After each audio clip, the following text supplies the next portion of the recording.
I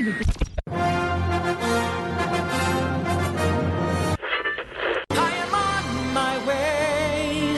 I can go the distance.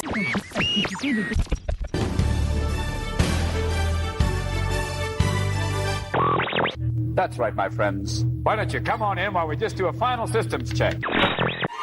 Ladies and gentlemen, boys and girls, in just 5 minutes, we will present our nighttime fireworks spectacular. WDW Radio, your information station. What if the future of Disney parks isn't just about new attractions, but entirely new worlds?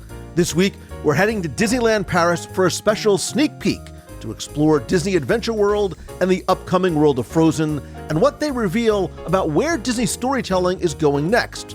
From immersive lands, storytelling and placemaking, to next-generation character interactions and the evolution of how we experience Disney parks around the globe, this isn't just about what's being built there, it's about why it matters. And join us as we take a closer look at the future, not just of Disneyland Paris, but what it might mean for your next Disney adventure. Hello, my friend, and welcome to WDW Radio, your guide to Disney parks and experiences around the world. I am Lou Mongello, and this is show number 860. Whether this is your first time listening or you've been with me since the very beginning, thank you for being here. Welcome home. Before we dive in, please don't forget to be part of the community and conversation over in the WDW Radio Clubhouse at www.radio.com/clubhouse.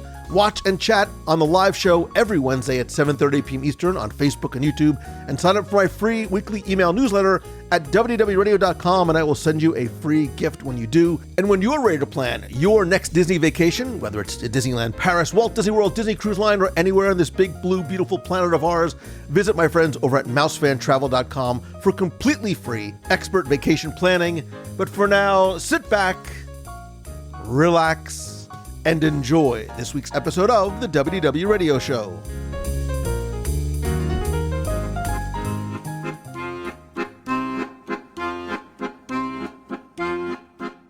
I have to tell you, I did not expect this to hit me the way that it did, because from the moment that I walked onto Adventure Way, I could tell something was different.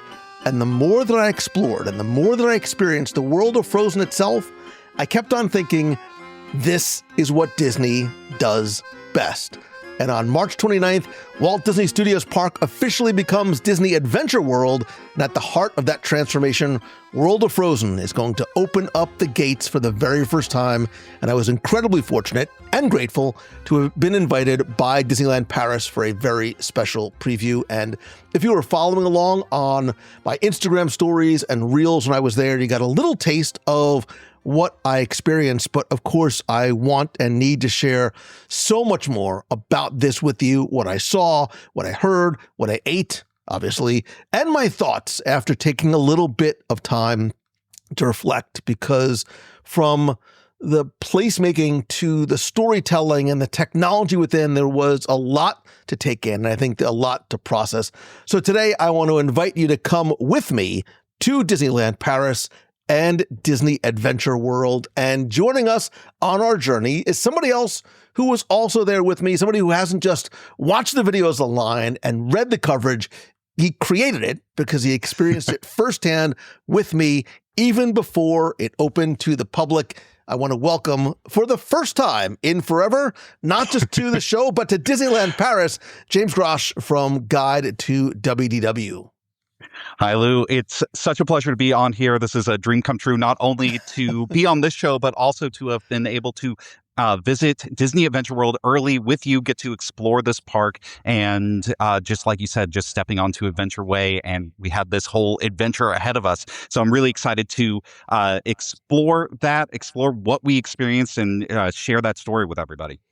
Yeah, we've been on a number of incredible experiences and adventures together. And what I like about you and what your coverage is, I think, like me, you like the deep dive and want to sort of talk about sort of the Disney intelligence at its best. And I think we try and create content that makes you love Disney even more than you already do. And like I said, I love the fact that this was I don't care about this, your first time on the show, but it was your first time to Disneyland Paris for the preview, because you got to, take it all in. It very sort of differently, sort of contextually for me. And I know your thoughts about Disneyland Paris probably reflect a lot of mine, which is just what a beautiful special park it is.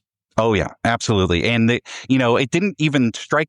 All of this happened very last minute, like got the invite like 2 weeks ahead of time. And so it feels like this whirlwind. It feels like both like we were there yesterday and like 3 months ago. I don't know how that works. But it kind of struck me. It was after the fact of like, oh, Disney Adventure World was my first international park. I went to that park first before getting to go into Disneyland Paris. I was very fortunate to get a full day at Disneyland Paris afterwards. And that also colored my opinions and experience looking back on Disney Adventure World and kind of my thoughts about how this redefinition of this park and this reimagining of the park really makes an impact on Disneyland Paris as a resort. So this was such a special experience, getting to, I was going into this with very much like, new eyes, getting to experience Disneyland Paris as someone who has gone to the Disney parks in the U.S. my whole life. I, went to Disney World my whole life and then lived in Anaheim in California for about 15 years. So I know those parks like the back of my hand, and these parks were brand new to me. So it was a very special, rare experience getting to go into a theme park for the first time and getting to have this special preview experience. Yeah, so I love sort of watching your very quick whirlwind tour of the highlight of Disneyland Paris. It was like watching Chevy Chase on European Vacation. But, to your point about the park, I think from the moment we first heard about this world of Frozen, I think a lot of us had that same question, which is we sort of understand conceptually what it's going to look like, but is it going to feel like Arendelle? Is it going to feel like this place that obviously we've never visited other than in 2D? And I think now, sort of just coming back from a 30,000 foot view, now that we got to look inside Disney Adventure World and specifically Arendelle and the world of Frozen, I think the better question is, and again, we're going to talk about this in much greater details. Is this a little bit of a glimpse into the future of the Disney parks? Because I think because of the scale of the land and the storytelling and what Disney has done with our little friend Olaf, this is something very different. Again, we're going to talk about what works, I think what surprised us, and I think what this might mean for Disney, for where Disney's going next. Yeah, absolutely. And I think like that was the big question I had going into this of what does this park feel like? Because, just kind of taking a step back, they are renaming the park in a big way, in a way that they haven't done ever. Like I know MGM Studios became Hollywood Studios and there was Epcot Center and then Epcot, but those were essentially the same name, the same park identity. They are redefining the park, going from Walt Disney Studios Park to Disney Adventure World. And so my big, the big curiosity I had going into this was what is the identity of that park and what does Disney Adventure World feel like? And World of Frozen is a huge part of that story.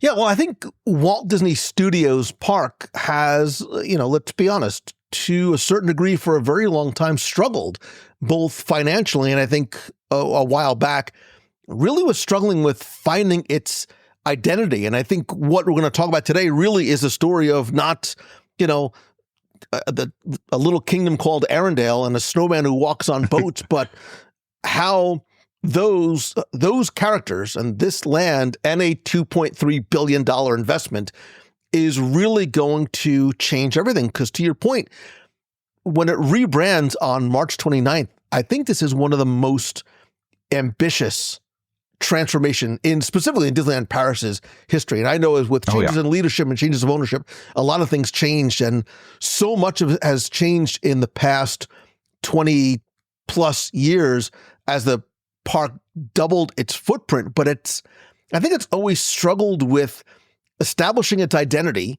And for a lot of people, the Walt Disney Studios Park justifying a full day visit. A lot of people think that this was sort of the half-day addition to Disneyland Park rather than a destination on its own. Spoiler alert, I think that era is now over.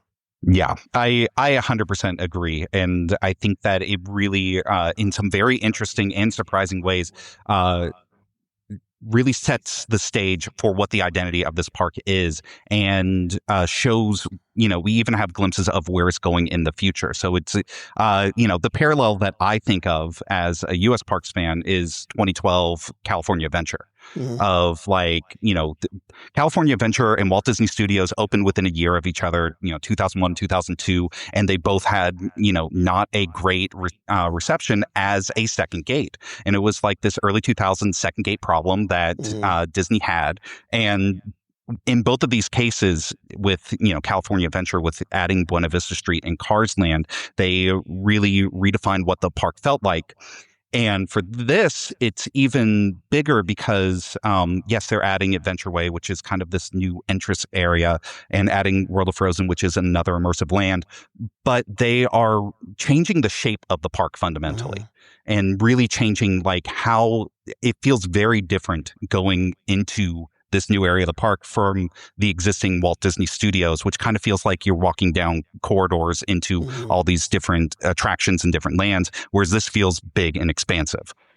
Yeah, when I first visited Walt Disney Studios Park, I was almost a little confused because it doesn't follow the typical hub and spoke design, and I thought things were a little disjointed, and there was a little part of me that felt like it was almost as if Disney bought another park and just put some of their stuff where they could on top of it. Where now, with this transformation, it feels so much more cohesive because of the way it is organized. Obviously, with World of Frozen, there's now the world of Pixar and Marvel's Avengers Campus. And obviously, the Lion King, the sort of fourth area, is under construction. But I think you're right. I think this really starts at the beginning, and Adventure Way is the first place for us to start on our sort of virtual journey, because I think we have to look at this literal and figurative sort of this journey that gets us there, because I think the walk to the land is a bit of an experience of itself. It really is I sort of look at it as like the spine of the park. I couldn't sort of think of a metaphor, but it really is, because it connects the park entrance all the way down to Adventure Bay and all of the world beyond. And to sort of give it a bit of a Paris-ism, it's kind of like the Champs-Élysées of Disney Adventure World. And instead of just boutiques and, cafes, it's filled with stories and gardens and a new attraction and new dining and live entertainment. And I'm telling you, man, the first time I stepped foot on there, I felt like I was in a completely different park. It has changed sort of the foundation of what the Walt Disney Studios Park was. I 100% agree. That was the biggest moment like that I had the biggest impact on me, was stepping out and stepping onto Adventure Way. And the way they had us go around for the preview was kind of going around a little corridor. It isn't the way that most guests will enter, because you will just enter straight from the entrance. We kind of went around, and once I stepped on that main corridor, the main plaza, I just had this feeling of like, oh, this feels like a new park. It has that new theme park feel. And it does feel big and expansive and elegant and beautiful. And like they're drawing from a lot of European inspirations. There's an English gazebo, and there's Art Nouveau, and just feels very much of a park that belongs in France.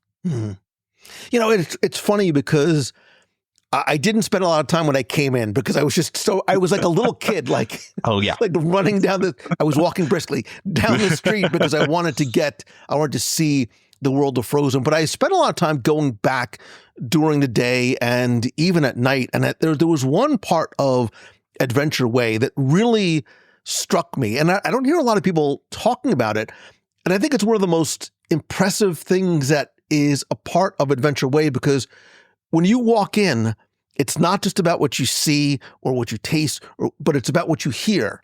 And there's an entirely new musical score composed specifically for the promenade. You walk into other parks and you hear familiar music that may be stuff that you've heard before or slight rearrangements, but this is an original 40-minute theme that they recorded at Abbey Road in London. Think about that for a second. Disney commissioned an original 40-minute orchestral composition at Abbey Road just for the walk down the promenade. It's not a playlist of existing songs.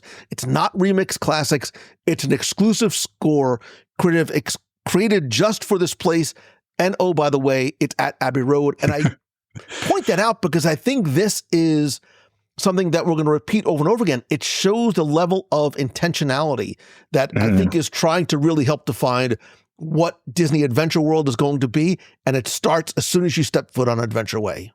Absolutely. And I love the score. I can't wait for them to release it on Spotify or Apple Music because that will become background music because it's very laid back, like relaxing, beautiful, elegant. Like I'm going to keep on saying the word beautiful, like until, because that's what this park is. That's what these parks are. Disneyland Paris is the most beautiful of the Disney parks. Yes. And that's kind of like looking back, kind of one of the big takeaways, like Tony Baxter famously, called out the defining characteristics of like Disneyland is the charming park. Magic Kingdom is the, I believe, spectacular park. And Disneyland Paris is the beautiful park.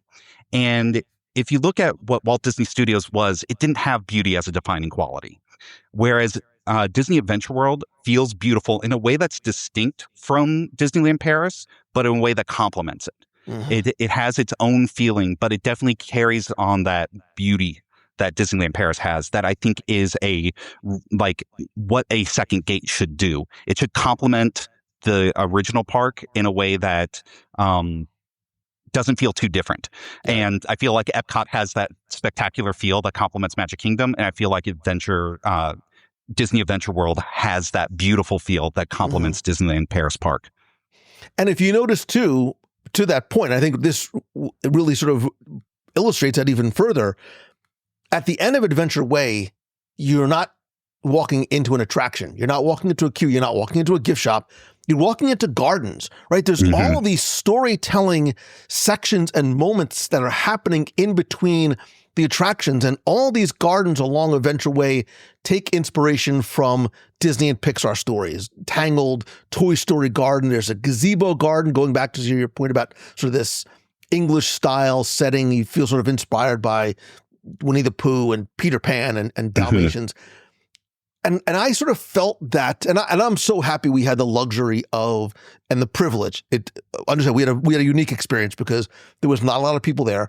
We had time for the park to ourselves, just to sort of take it in and wander, which is really what I did not leave Adventure World all day because I was afraid they wouldn't let me back in. But I really wanted me to. Me either, and I didn't want to leave. I wanted to soak it in, and I was like, these gardens are not filler between attractions. They are intentional storytelling spaces designed specifically, I think, to slow you down and reward the curiosity of going to explore. And I think, like Adventure Way itself, like the walk is part of the adventure. And I think that's something that it's easy to sort of write down on what Imagineering wants to do, but to execute it the way that they do so very well, I think is a really important accomplishment. Yeah, the word stroll keeps on popping into my head of like, this is a great place to take a stroll. Of just like, I know there are going to be people who are like, okay, first day they get there, they're going to rush to World of Frozen. I did that a little bit too with like, I could hear Olaf and I was like, I want to see that show. So I did a bit of that, but like I found myself appreciating more and more when I was just going at a leisurely stroll. And I think that it really does reward you. And, I feel like the more I dig into these parks and the older that I get, I am much more enamored with the vibes than the rides. I love rides. Like that is what got me into this. I love attractions. I love what they can do. But I think there's something so important about places like this, the connective tissue of the land, that the vibe that it gives you, the feeling that it gives you, that really like can create such affection for these parks. I think about how I feel about Epcot, which is my favorite Disney park. And it really is about the feeling of walking around World Showcase, of the feeling of taking a stroll around that park. And I think Disney Adventure World is going to have that thanks to Adventure Way and Adventure Bay. I agree with you 1,000%. See, this is why we're friends. And I feel that way about Disneyland because I was fortunate to be able to spend a couple of days in Disneyland Paris before I got there. And you were there. We felt Paris like Paris. It was cold and it was pouring rain. And it's like, it was France at its finest. And people would be like messaging me or DMing me as I'm sharing stuff on stories. They're like, "Oh, have you rode Big Thunder?" I'm like, "Nope." That was my worst Olaf impression. "Have you like ridden this?" I'm like, "Nope." Like I rode Phantom Manor a few times because it's my favorite, but I just wanted to soak in that park. And I took that with me as I was going to Adventure World. So for example, we're talking about Adventure Way and the gardens. We'll talk more about this and specifically like the bay, but this is not just about attractions. It's about entertainment, and there's so much entertainment. And what I love is that Adventure Way's entertainment that is layered on this, what could have just been a very simple, plain thoroughfare, is seasonal. So in the spring, you're going to have Rapunzel and Flynn's musical encounter. In the summer, you're going to have Mary Poppins and the Pearly Band. Now I have to go back. In the fall, there's going to be Miguel's Latin Festival, and then they're going to have character greetings in November. Mickey is there. I don't know if you got a chance to see Mickey. He's got this cool Victorian-style outfit, again, crafted just for Adventure World. And I love the fact he sort of has this new look for the most iconic character, like exclusive to this park. But I think the fact that the calendar of entertainment, the fact that it rotates, means Adventure Way is never going to be the same thing twice. And I think that's important for repeat visitors. You can come back in the summer and the fall and have a meaningfully different experience on the same promenade. And I point that out specifically too, especially if you are living in the States and you're like, well, Disneyland Paris is going to be this once in a lifetime trip. And I understand all the reasons why it might be, but I think the seasonal programming, and look, Paris is beautiful in the winter too. It really makes a strong case for coming back more than once. Yeah, I think that this is going to be a great park for locals, great park for people who are pass holders and go there often, specifically because of that entertainment. They've also just announced, I think the day we were there, they announced that they're going to have a Princess Cavalcade along Adventure Way. And one of the big kind of like my gut check moments on Adventure Way was like, I feel like this area will thrive based on the entertainment, based on the strength of the entertainment. They had, I saw a drum corps. I saw a traditional French mime. I saw, I've been following Denise from Mouse Steps, her coverage, and they've been going back multiple times during the previews, and there was like a accordionist playing. And so I think that this initial slate of entertainment that Disney has promised really is helping this fulfill its potential. And I think that this area will really thrive if they're able to keep on doing that through the future. Yeah. And I think it's important too, because if you've never been to Walt Disney Studios Park, which is now going to be Disney Adventure World, when you enter this park, it's very much unlike any other park you're going to go into. We all have that moment, right? You walk into a Disney park and there's that reveal, whether it is a castle, whether it is a giant golf ball, whether it is a tree of life. Before you even get to Adventure Way, you have to pass through World Premiere Plaza, which has recently been redesigned. And it is meant to be almost an entry experience, sort of evoking this glamorous Hollywood movie premiere from like the 30s and 40s. And you go into this giant sort of studio set building, but it's meant to be inspired by Broadway and really, I think, sort of the West End Theater in London. And it's almost, this is your kind of red carpet experience. This is signaling you're about to go into, there's food and there's shopping in there, but it's trying to sort of set the tone before you go out, and then you go through the doors and you circle around, and then you get that reveal, right? You see the Tower of Terror, and then you see Adventure Way. And I think that is sort of that reveal moment, because off in the distance, if you look very, very carefully, you're able to see World of Frozen. But it's I think it's such a different type of way to enter the park for guests that are sort of used to a Magic Kingdom and Epcot, or even, Hollywood Studios, Animal Kingdom, etc. Yeah, it definitely is different. It's unique. The way that I described it in my video about the original part of Walt Disney Studios felt like the Disney park of your dreams, just in the way of someone who's really familiar with the U.S. parks, of like when you have a dream, you're like in your house, but it's not your house, and there's like a pool in your living room. Like that's kind of like, you're like, oh, there's Tower of Terror and there's the Partner statue right next to each other. What is happening? and I feel like I really liked World Premiere.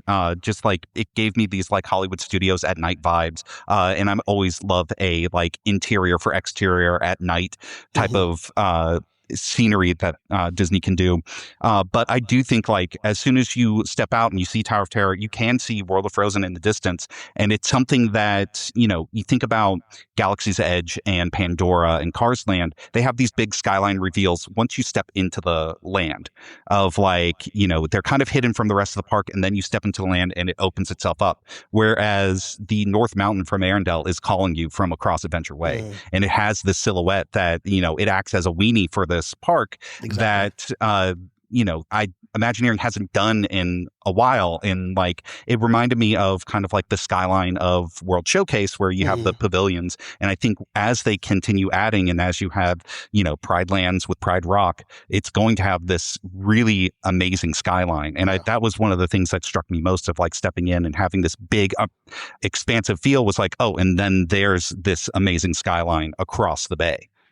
Yeah, because I thought about it this way. Like, when's the last time the walk to the attractions at a Disney park almost felt like an attraction itself, right? Which is what I think Adventure Ways, it's very much analogous to Main Street USA. It's not just a pathway. It is this storytelling experience that's trying to set the tone very quickly, but I think on a much bigger, grander scale. It has the rotating entertainment. It's got the music. It's got the different gardens. You know, I think I've heard some people sort of comparing it to, like you said, the promenade in World Showcase. I think it's more of like analogous sort of to the pathway of Main Street, and the journey really is part of the adventure itself.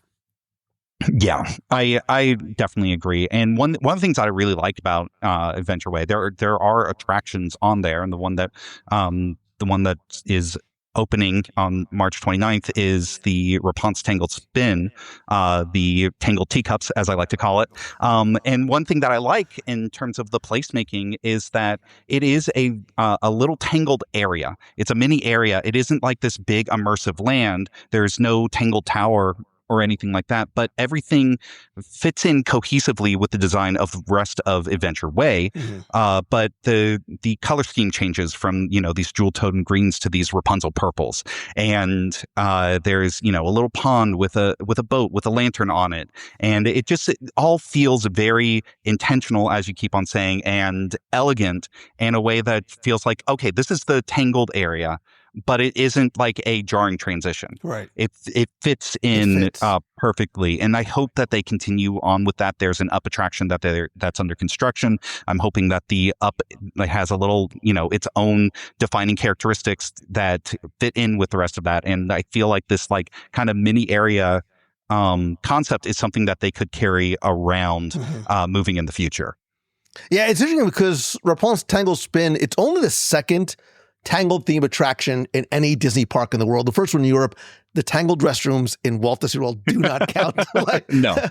But they're very good bathrooms, but no. They're wonderful restrooms, and there's, you know, there are details to be found within, but Tokyo Disney Seas, the best of the best of the best. The Rapunzel's Lantern Festival in Springs opened in summer 24, and I think sets a very, very high bar. And Paris is sort of bringing the Tangled love to a new audience in a very different way, because Tokyo's version is a slow boat ride. It tells the full story of Rapunzel's, you know, best day ever. Very romantic, possibly one of the most romantic attractions Disney's ever built. This is different. This is a spinning teacups, which are in gondolas, focused purely on the Lantern Festival itself. Two parks, same film, two completely different takes on how to bring this to life. And I think, you know, it's interesting how how they came at it two very different ways. And I think the beauty of this attraction is, one, it needs to be ridden at night. Two, it is the music, and if you paid attention too, there's also like special announcements that were recorded, like by Mandy Moore, exclusively for the ride. But it's the details. Like it is not just a teacup spinner. It is the details that when you go in, don't look straight ahead, just look up, because you've got these tents and these lanterns in the sun. It is like that single detail of the canopy transforms a basic spinner, I think, into a storytelling moment. Yeah, I 100% agree. And I think that, some people might like dismiss it as a small ride or, a flat ride, but I think it's like it is so well executed. The painting, the mural that they have on the ceiling of this attraction with the lanterns, it just makes for this beautiful moment. Typically, like, a spinner is my least favorite type of attraction. I just don't like getting dizzy. But, I went on this just because I was like, I feel like I have to go on it. Teacups is something that I avoid at Magic Kingdom and at Disneyland, but I had a blast on this, and the music, it's really fun. And I feel like having a good flat ride that is executed to this degree really helps round out the offerings of a park. Right. And I feel like it's a formula that Disney can keep on doing. Apologies if you hear my daughter in the background. It's a formula that Disney keep on doing with these, they have the big immersive lands, and they can pair it with these mini areas that are just really well executed. And that will be just crowd pleasers. And they're family pleasers, right? It's it's designed for families. Thankfully for me, there's no minimum height requirement. But look, mechanically, it's a spinner. It's the Mad Tea Party. It's a merry-go-round. But what I noticed, James, and you sort of alluded to it too, and some folks that we were with that I was talking to about it, nobody who wrote it is talking about the ride system. They're talking about how it made them feel, right? That's like the magic of what really good theming and storytelling is about. The vehicle doesn't matter if the world around you, if that space that you are, it's an open air space, but you sort of feel almost enclosed in, if it's so beautifully realized. And I think Tangled is just woefully unrepresented in the parks. Yeah. Relative to how much people love it. But I think this is such a wonderful, beautiful, simple tribute to that attraction. Yeah, I 100% agree. And I feel like it's film, yes, I 100% agree. I came away like big thumbs up. I was a big fan of that. And that was like one of the things I was like a little skeptical of just like, okay, how am I going to feel about this attraction just with my history with spinners? So I think that it's just really well done. So let's talk about the Arendelle in the room and the world of Frozen and stepping. And I think before we talk about any of the specifics, we have to talk about it in terms almost, and you literally have to be at a 30,000 foot view and the scale of what Disney built here, because I did not realize.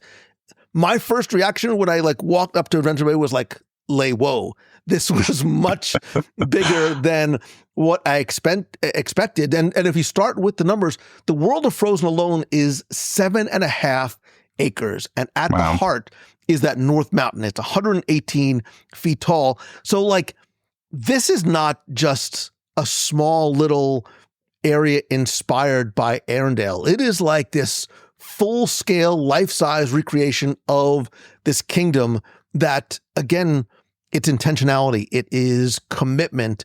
And I think, there's a Frozen themed land in Hong Kong and there's one in Disney Sea, but I think Paris brings something to it, and the scale and the size and the scope, and we'll talk more about that, is something that neither of those two has. Yeah, I was really impressed with the scale and the scope. I thought that the rock work is amazing. The force perspective with the Ice Palace, just it works. It feels big. It feels like you're in Arendelle. All the details, the theming, the stuff that Disney Imagineering does incredibly well is all there. I feel like the kind of hidden star of the land is the little Arendelle Bay, the inlet in front of the castle, because not only is it the stage for the show that happens throughout the day, which we can talk about in a lot of detail, but it just creates one of the most beautiful views that I've seen in a Disney park. You're overlooking the water, you can see the North Mountain, you can see the castle. when we were there, the sun was setting behind it. So I was there. I saw it in all different, I saw it in sunshine. It started to hail, which, I don't know how Disney has that budget to make it essentially snow in World of Frozen, but that was awesome. And then also saw it at golden hour and at night. And I just found myself on that bridge looking over this bay and just like soaking in the vibes. And I just was, once again, the word that I'm going to keep on saying, it's beautiful. It is truly beautiful. It is one of the most gorgeous lands that Disney has made. And I think that really helps reinforce how you feel going through Adventure Way.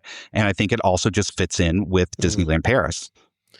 And you mentioned the magic word earlier, like the weenie is back, baby. Like, I love the fact that the weenie is there. And it's funny because the weenie, even the word itself, right? It feels almost, antiquated or old-fashioned. And if you're wondering what we're talking about, Walt Disney talked about the importance of having these visual magnets that you can see across the park. Think the castle, think the Matterhorn, think the spires of Pandora.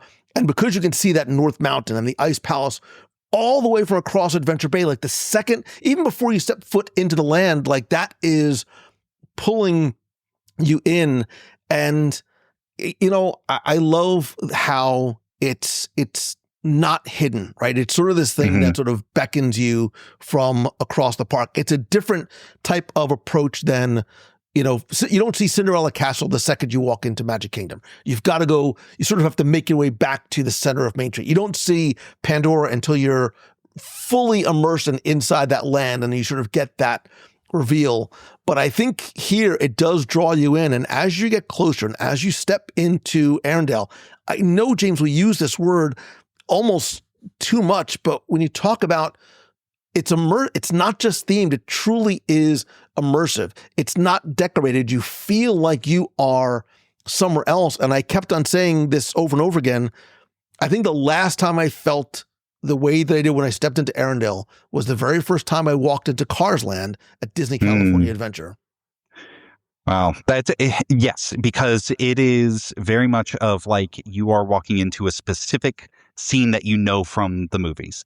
And Cars Land, I think, is like the best example of that, of just like, it feels like this giant area from the movie, and now you're going to see it in real life. And like in a way that I feel like kids would feel like, this is where they filmed the movie. And I feel like kids will have that feeling of walking into Arendelle and feeling like, this is where Anna and Elsa live.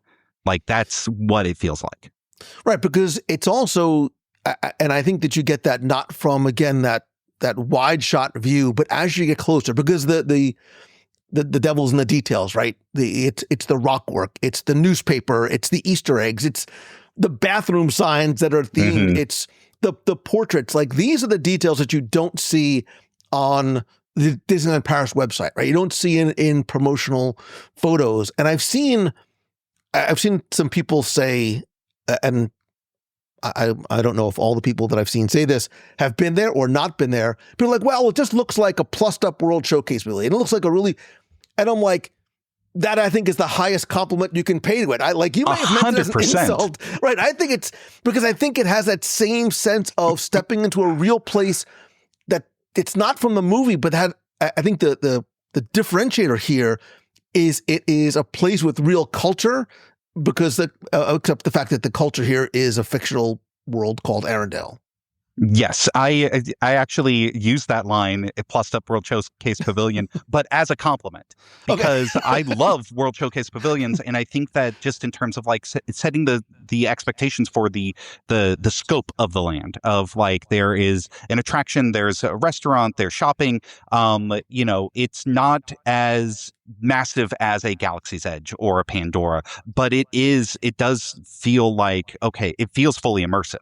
Like it feels like the details are there. And I do feel like kind of a unifying theory that I feel like what this park is going to grow into, especially around the lagoon, is it is going to be a world showcase for fictional worlds. And that when you have Pride Lands open, that I feel like it's going to have the similar thing of like, you're stepping in and now you are getting to travel around not around the literal world, not around the real world, but around these worlds that Disney has created. So I have to try and find, because I saw it either on it was either X or like an Instagram comment. And I'm like, dude, you probably weren't, it wasn't from you, but somebody obviously, they must have heard you and took it from you.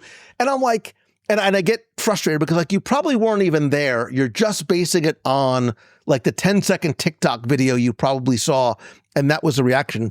But if they took it from you, I hope that they know that it was meant as a positive thing, because I look at it as a compliment, because it is really sort of evidencing how good environmental storytelling can be. You don't have to get on an attraction. You don't have to meet a character. It's just being in that place and space. And it goes back to, I think, the level of intentionality and detail and thought and care, and I think respect, that Imagineers put when you create a land like this that is being based off of nothing but 2D animation. Yeah, I wanted to just like hang out in the land. I caught myself just like standing and staring at the signs, staring at the newspaper clippings. I spent a lot of time by that fountain. There's a beautiful snowflake fountain that, especially after night, has some great lighting effects, and then also just staring up at the rock work. It's great rock work. That's one of my favorite things that Disney does, is create these amazing icons and landscapes that really does feel like you've been transported, and this has that transported feel. And so I definitely think like World Showcase Pavilion plussed up, big thumbs up for me. Like that's the highest compliment, and like more than I would hope for having a themed land like this. Right, because when's the last time Disney opened up a land or something like this that made you want to stop walking and just look around and just sort of take it in? You mentioned golden hour. It's my favorite time of the day. I love the fact that the rain and the sleet and the hail and all of the other atmospheric things that were happening were done because it was beautiful, and the reflections of the water on the ground. I'm like, whoever set this up, thank you, because it's not just beautiful photographs, but I did it. It was like watching a sunset on the beach, and I just watched the sunset over Arendelle. People are like, all right, Mongello, go ride the attraction. I'm like, no, it's that beautiful. And again, you forget that this is sort of this, man-made, constructed, completely fantasy land. Yeah, it's so well done. It's so beautiful. It's so gorgeous, and I do think that that walking up to it, they do just such a great job with the scale of like, you see it from the distance, and it's calling to you, and as you get closer, it's getting bigger and bigger, and the scale of that mountain is getting bigger and bigger, and then you're just in Arendelle, and it has the music, and it has the characters, and it feels beautiful and whimsical, and it really does live up to, Frozen, I think, is one of the best Disney movies that they've made of this century, and one of the most important films to this company. Just of like, I remember how huge it was when it came out, 12 or 13 years ago, and I feel like this really lives up to that legacy. Yeah, and as I was standing there on the different areas of Adventure Bay, and I was looking over at, because I really want to sort of take in World of Frozen from a lot of different perspectives, and don't look left, but if you look left, you will see construction walls and cranes, and because the Lion King, Land of the Lion King Land, whatever it's called, is under construction. And I'm like, if Arendelle is sort of the first version, the first iteration, the first chapter of what is this park going to look and feel like when this opens? And what's this going to look and feel like in 5 or 10 years? And I think for Disney fans, whether you're local to Disneyland Paris or a fan of Disneyland Paris, or want to go back you want to go for your first time, I think it's a very exciting time for that park, and I think for us as fans. Yeah, I'm very excited for what World of Frozen does for this park, and then also we can see where the future is going. And there is a lot of room around Adventure Bay. There's room for more than just Lion King. So I'm really interested to see where they go even from beyond that. But I think like just in terms of like the concept art that they've released for Lion King and what they've done with Frozen, of just like, I think they are going to make something really impressive that has that rock work, that has that scale, that when you put that adjacent to World of Frozen, is going to really make this a like, okay, this area is a must experience for any Disney fan. Yeah. And you know, we would talk about it from the outside looking in, and the environment and the details and the storytelling, but the cornerstone is the Frozen Ever After attraction. And I'm sure you've heard the same thing. People are like, well, wait a minute, isn't it the exact same thing that is in Epcot? It's not. I mean, it's not. I mean, you have to sort of change. Right. You got to sort of change your thinking. This is really modeled after the Hong Kong version, which I think was already sort of an upgrade over Epcot. Remember, Epcot's version of Frozen Ever After had to take an existing show building. Maelstrom, may you rest in peace. I still miss you. Pour one out. So, yeah. So you have to, you just said pour one out. They had to take this attraction and shoehorn it into an existing building and ride system. You know, you can't sort of scale it up. This is very different. This is much bigger. It feels much grander. And it's not just one scene, one room, one animatronic. Like the whole thing just feels bigger. And I think it's part of this cumulative effect of the attraction and the land just feeling so much more open and so wide and as realistic as walking into an animated film can be. Yeah, this was one of the biggest surprises of the trip for me, because I had read, you know, and this also just speaks to the difference of experiencing these things versus reading about them. Because I had read on Twitter and seen on Instagram of like when Hong Kong opened of like, oh, Frozen Ever After is way better. And I heard that, and it's like, oh, there are differences and stuff. And I knew that intellectually. I knew that people said that the newer version of the ride is better. But I was still like, I wasn't that excited. That wasn't the thing I was most looking forward to, because I've been on Frozen Ever After so many times in Epcot.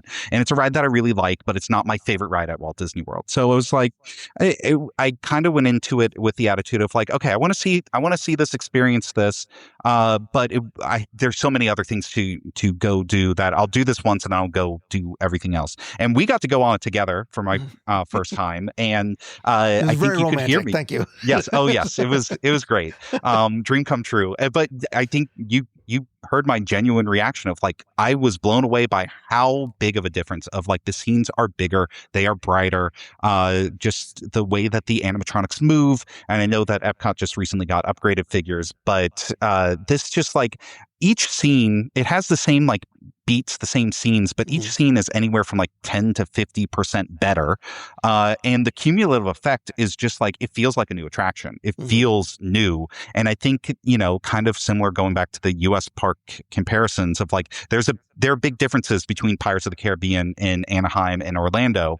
I feel like it's a similar difference where it's like, okay, there's one of these is, you know, has the benefit of being 10 years newer, having a newer, boat ride system, having not having to be a retrofit of Maelstrom.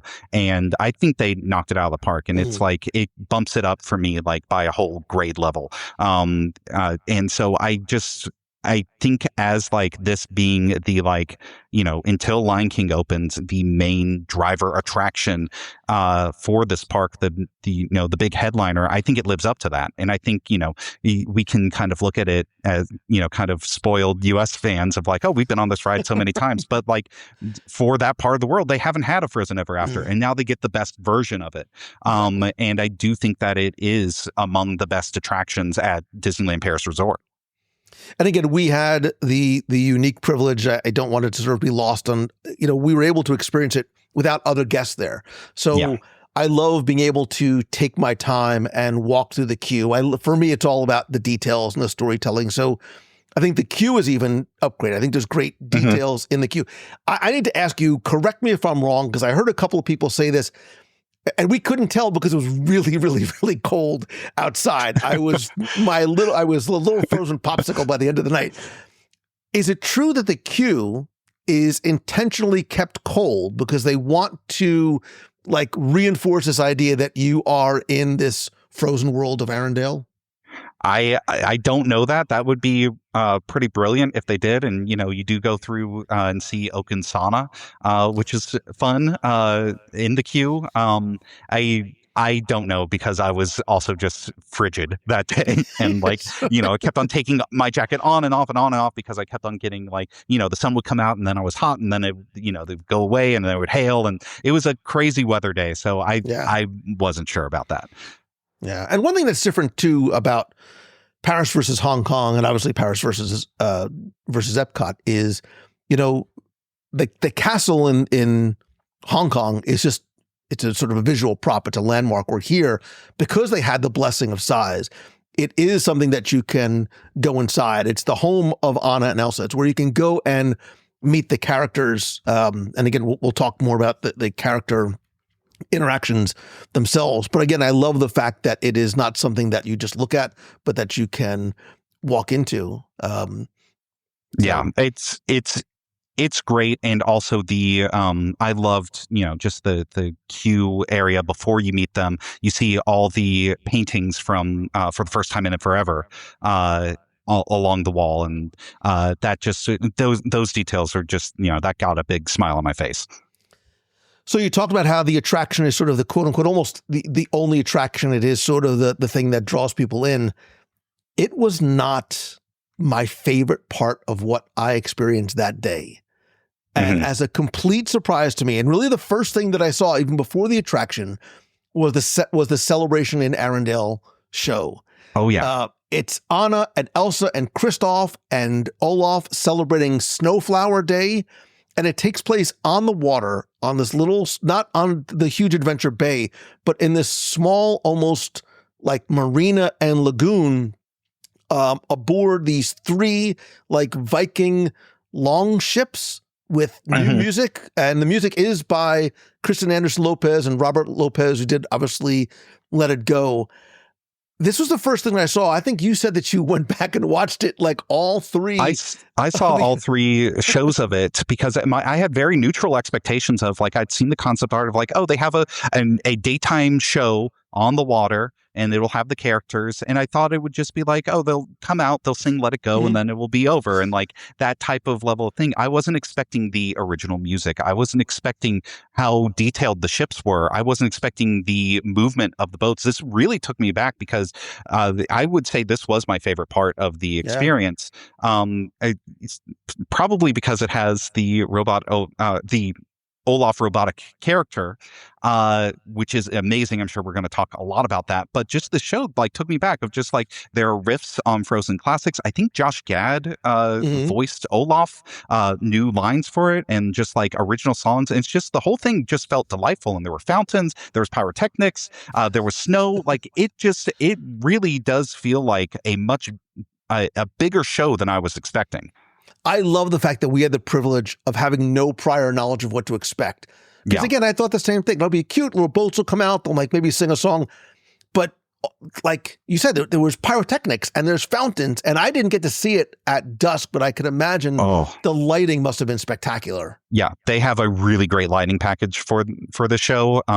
At dusk, it's great. I've seen some clips of it. They're also, during the previews, they're doing it after dark. And so at night, it just is great. The boats glow and just the design, the execution, everything was just phenomenal of the show. And I think the part that we have to talk about, which is going to set a nice sort of bridge and transition to the characters of Arendelle, because I think the world of Frozen is not just, it's not a thoroughfare. It's not a way to get to the attraction. It really is a living, breathing stage where characters come out and there's a lot of surprise and delight moments. But you look at Olaf on that boat, and I think we need to be clear, James, that what we saw was a preview.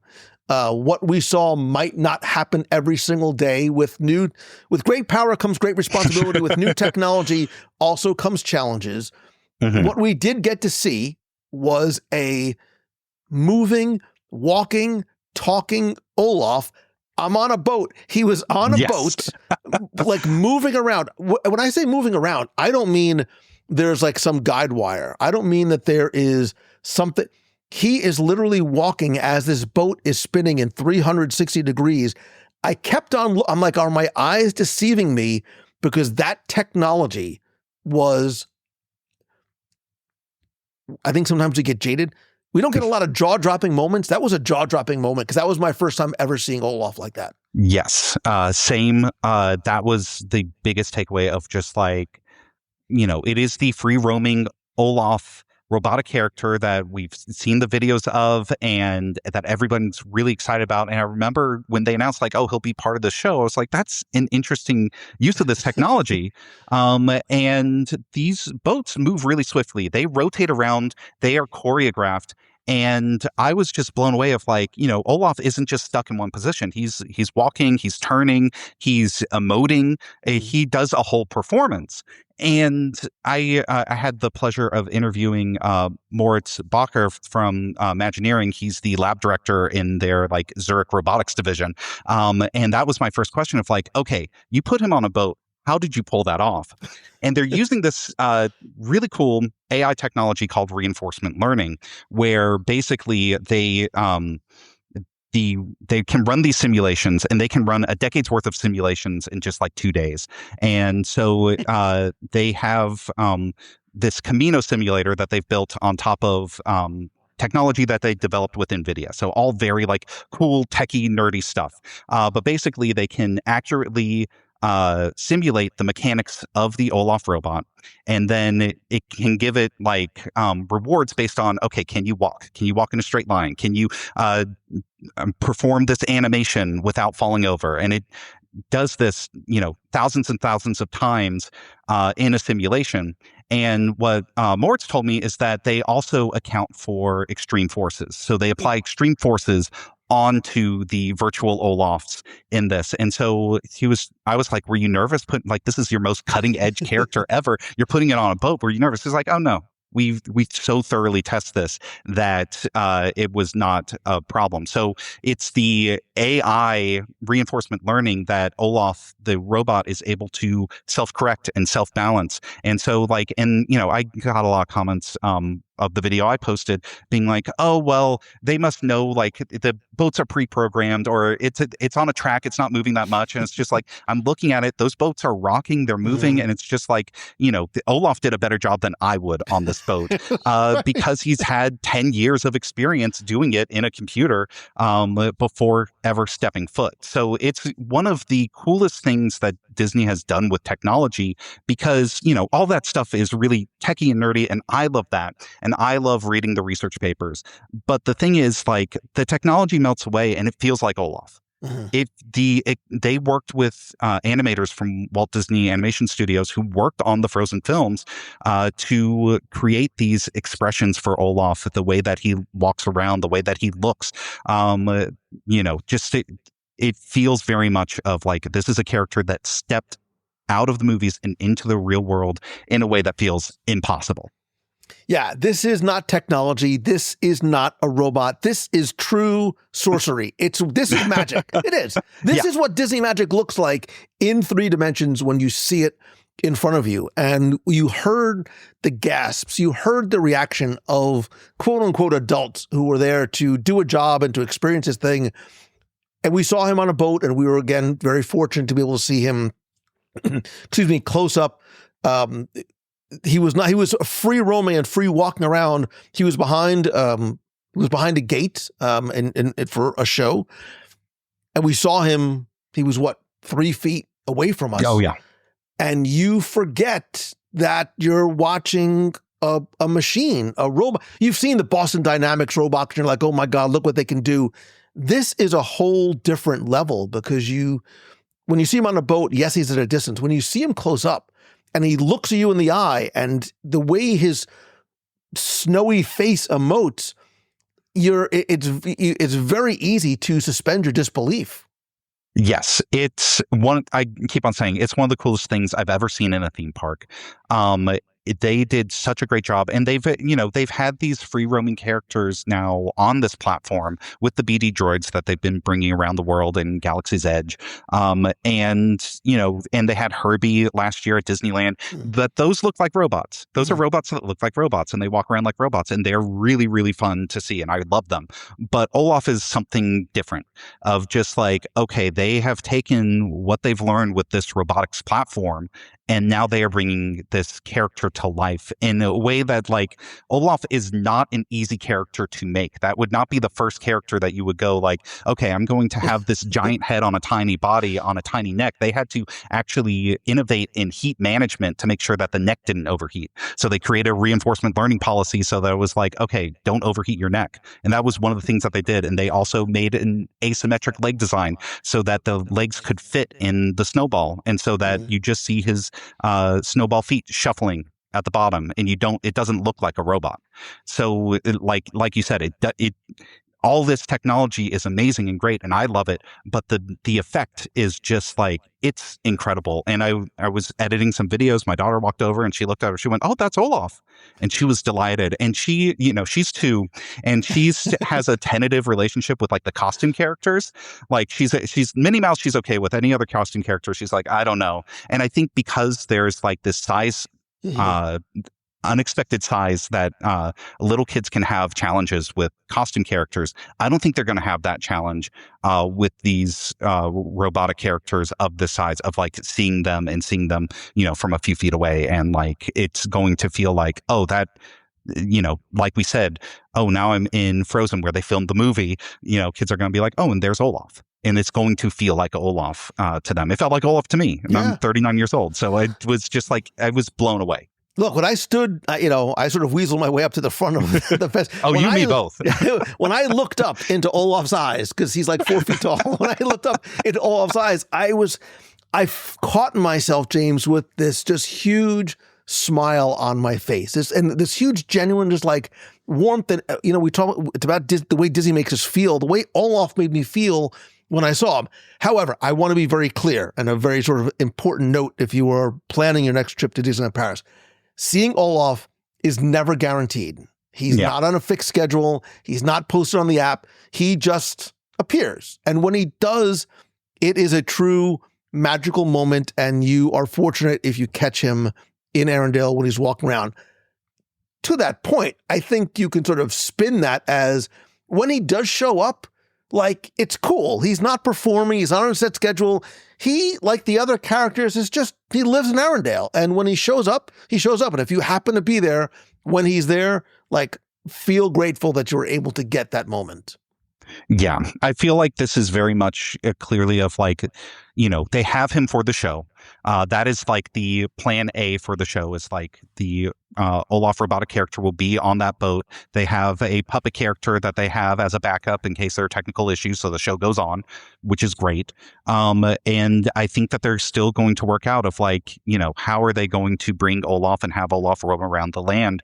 And I do think it is going to be that thing of like, if you see him, it's going to be this lucky thing. And they just brought him to the NVIDIA conference at GTC, and he was walking around the floor there. So like, I think that is the intention, and that is what they are going to do. I don't think that they are going to promise anything just yet, because it is such a new thing. So my hope is, as this technology progresses and as they, figure out the operation side of this, that it will feel like you're walking around and then you see Oaken, and then you see Mossie the troll, and then you see, oh, there's Olaf, and Olaf's walking by, and it's just it will feel like this happenstance magical moment. Well, and that's what I love about the design, is that other than going to meet Anna and Elsa inside the castle, there are no character meet and greet locations. You don't get in line. You don't have to do a priority pass or a fast pass.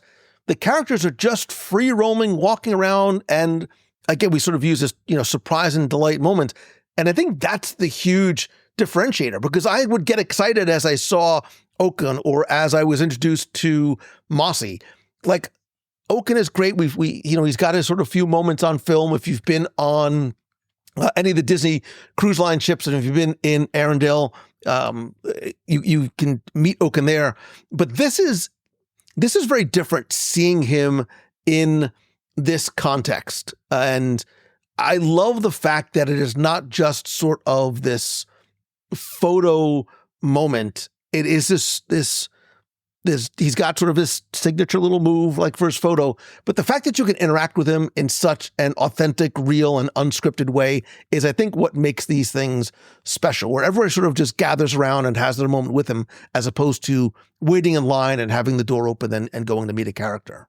Yeah, and I think that in addition to all of the great placemaking that Disney does, I think having these characters roaming around really makes Arendelle feel alive and really makes it come alive. And I was taken aback by Mossie. It's this troll puppet that's interactive and talks to you and is bilingual and is amazing. I think Mossie is going to be, like, everyone's focused on Olaf for good reasons, but I think Mossie is going to be the breakout star of this land because Mossie is very, very cute.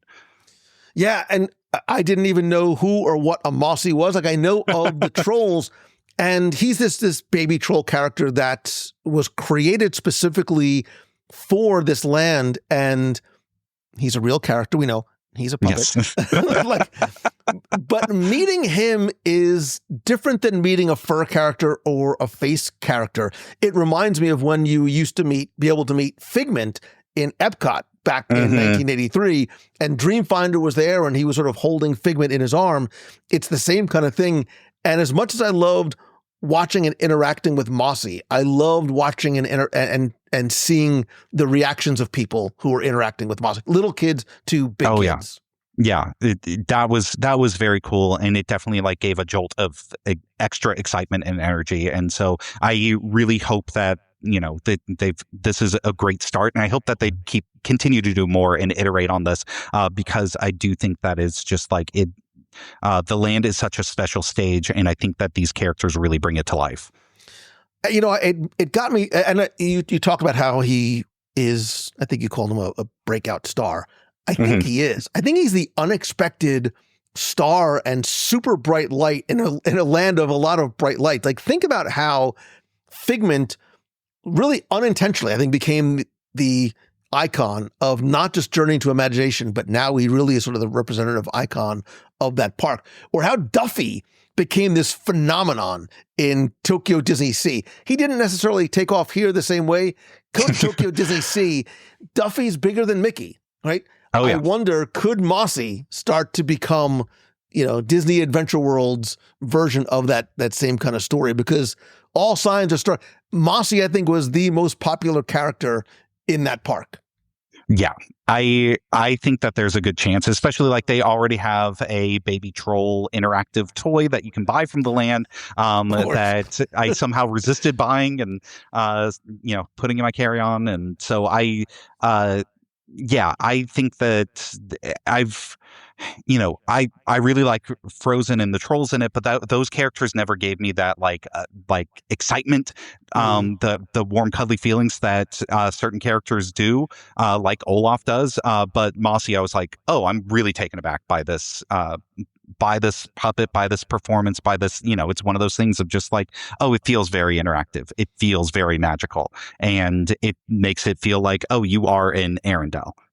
And I think it's layered. I think each character has their own role. Like Oaken's sort of the greeter. He's he's the welcome mat. And then Mossie sort of this spontaneous thing. And then Olaf, again, he might appear at any moment.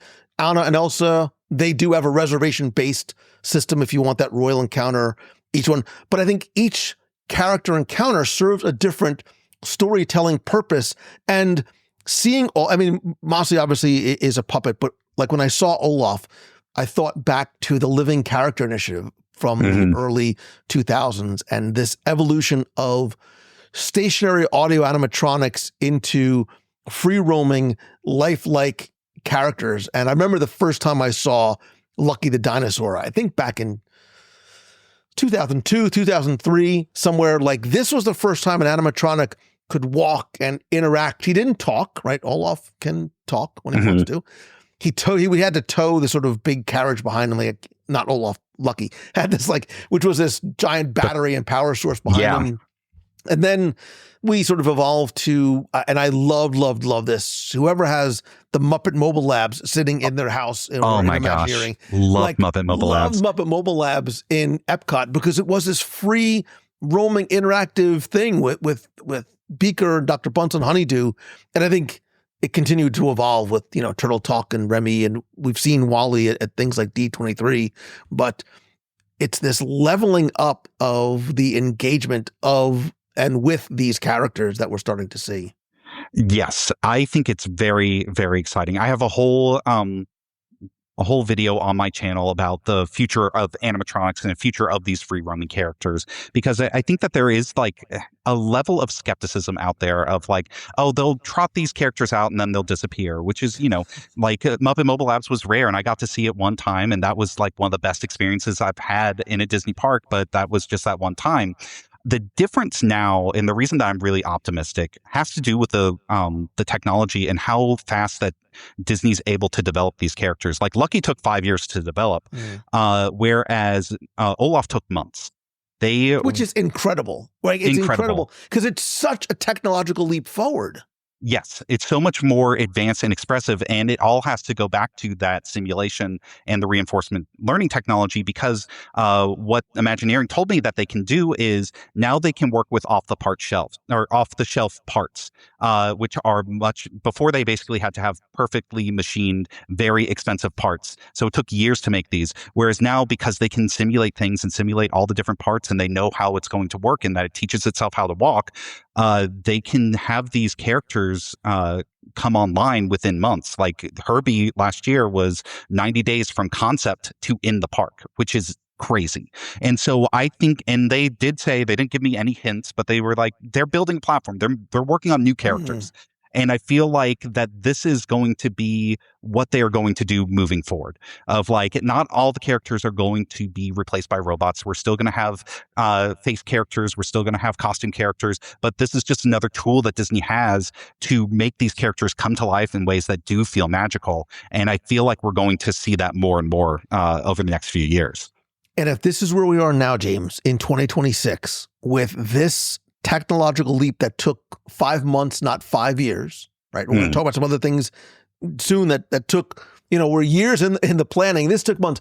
Imagine where we're going to be in, first of all, I can't believe that 2030 is 4 years away, but where we're going to be in that 3 to 5 year range as not just new parks open new lands and attractions open, but as some of these new characters are brought in and we see they're turning this up to 11 very, very quickly. What used to sort of take, that technology used to double every 7 years. I mean, now technology is doubling in a matter of months. And I think Olaf is a perfect representation of that.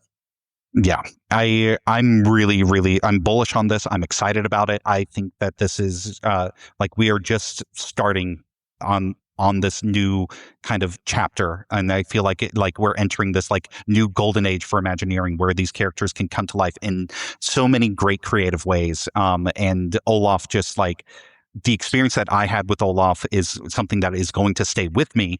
And I'm just hopeful that they're able to deliver that to as many guests as possible through lots of different characters. And I'm just going to throw out this one. We just talked about him, Figment. I feel like Figment using this robotics platform would be amazing. So I'm just going to put that out there. I have no clue. I have no like inside scoop. I'm just saying like I'm manifesting it. I want to see Figment roaming around Epcot. Right. We want to see him roaming around. We're posing for photos, not a 7-foot Figment in the Mickey B location, but we want to see Figment as he was meant to be. That Figment is a beast in the paint. Like he is putting up triple doubles every night. Like he's something else. And look, I know that Olaf is a real character. When you see him in the parks, it is the real Olaf. But man, if I can go back in time and invest in NVIDIA, what a difference. Oh, if we all could.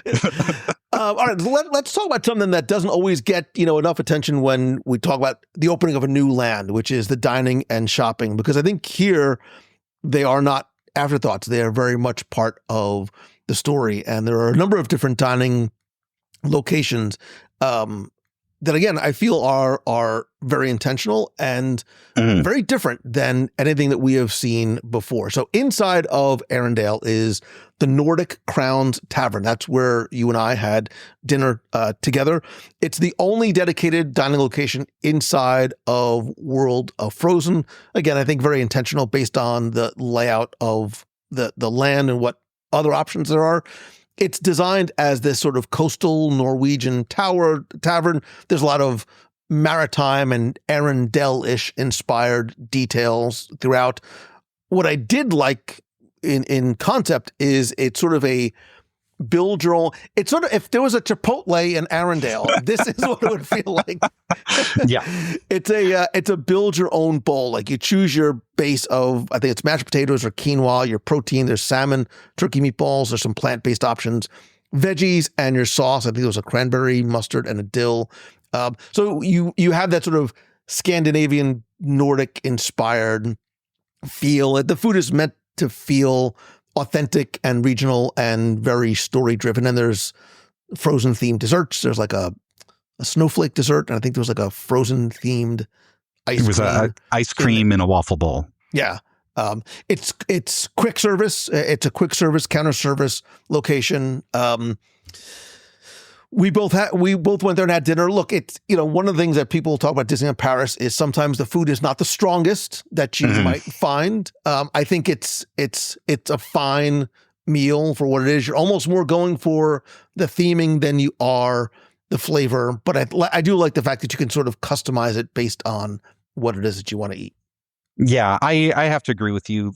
And actually, I had a really good, surprisingly good food experience at Disneyland Paris. I feel like I Mr. Magoo'd my way into really great meals. I wasn't planning it. It just I had some really great meals. This was not quite to my liking. Are you talking about a romantic dinner at Rosalie? Just put it out there, James. That was fantastic.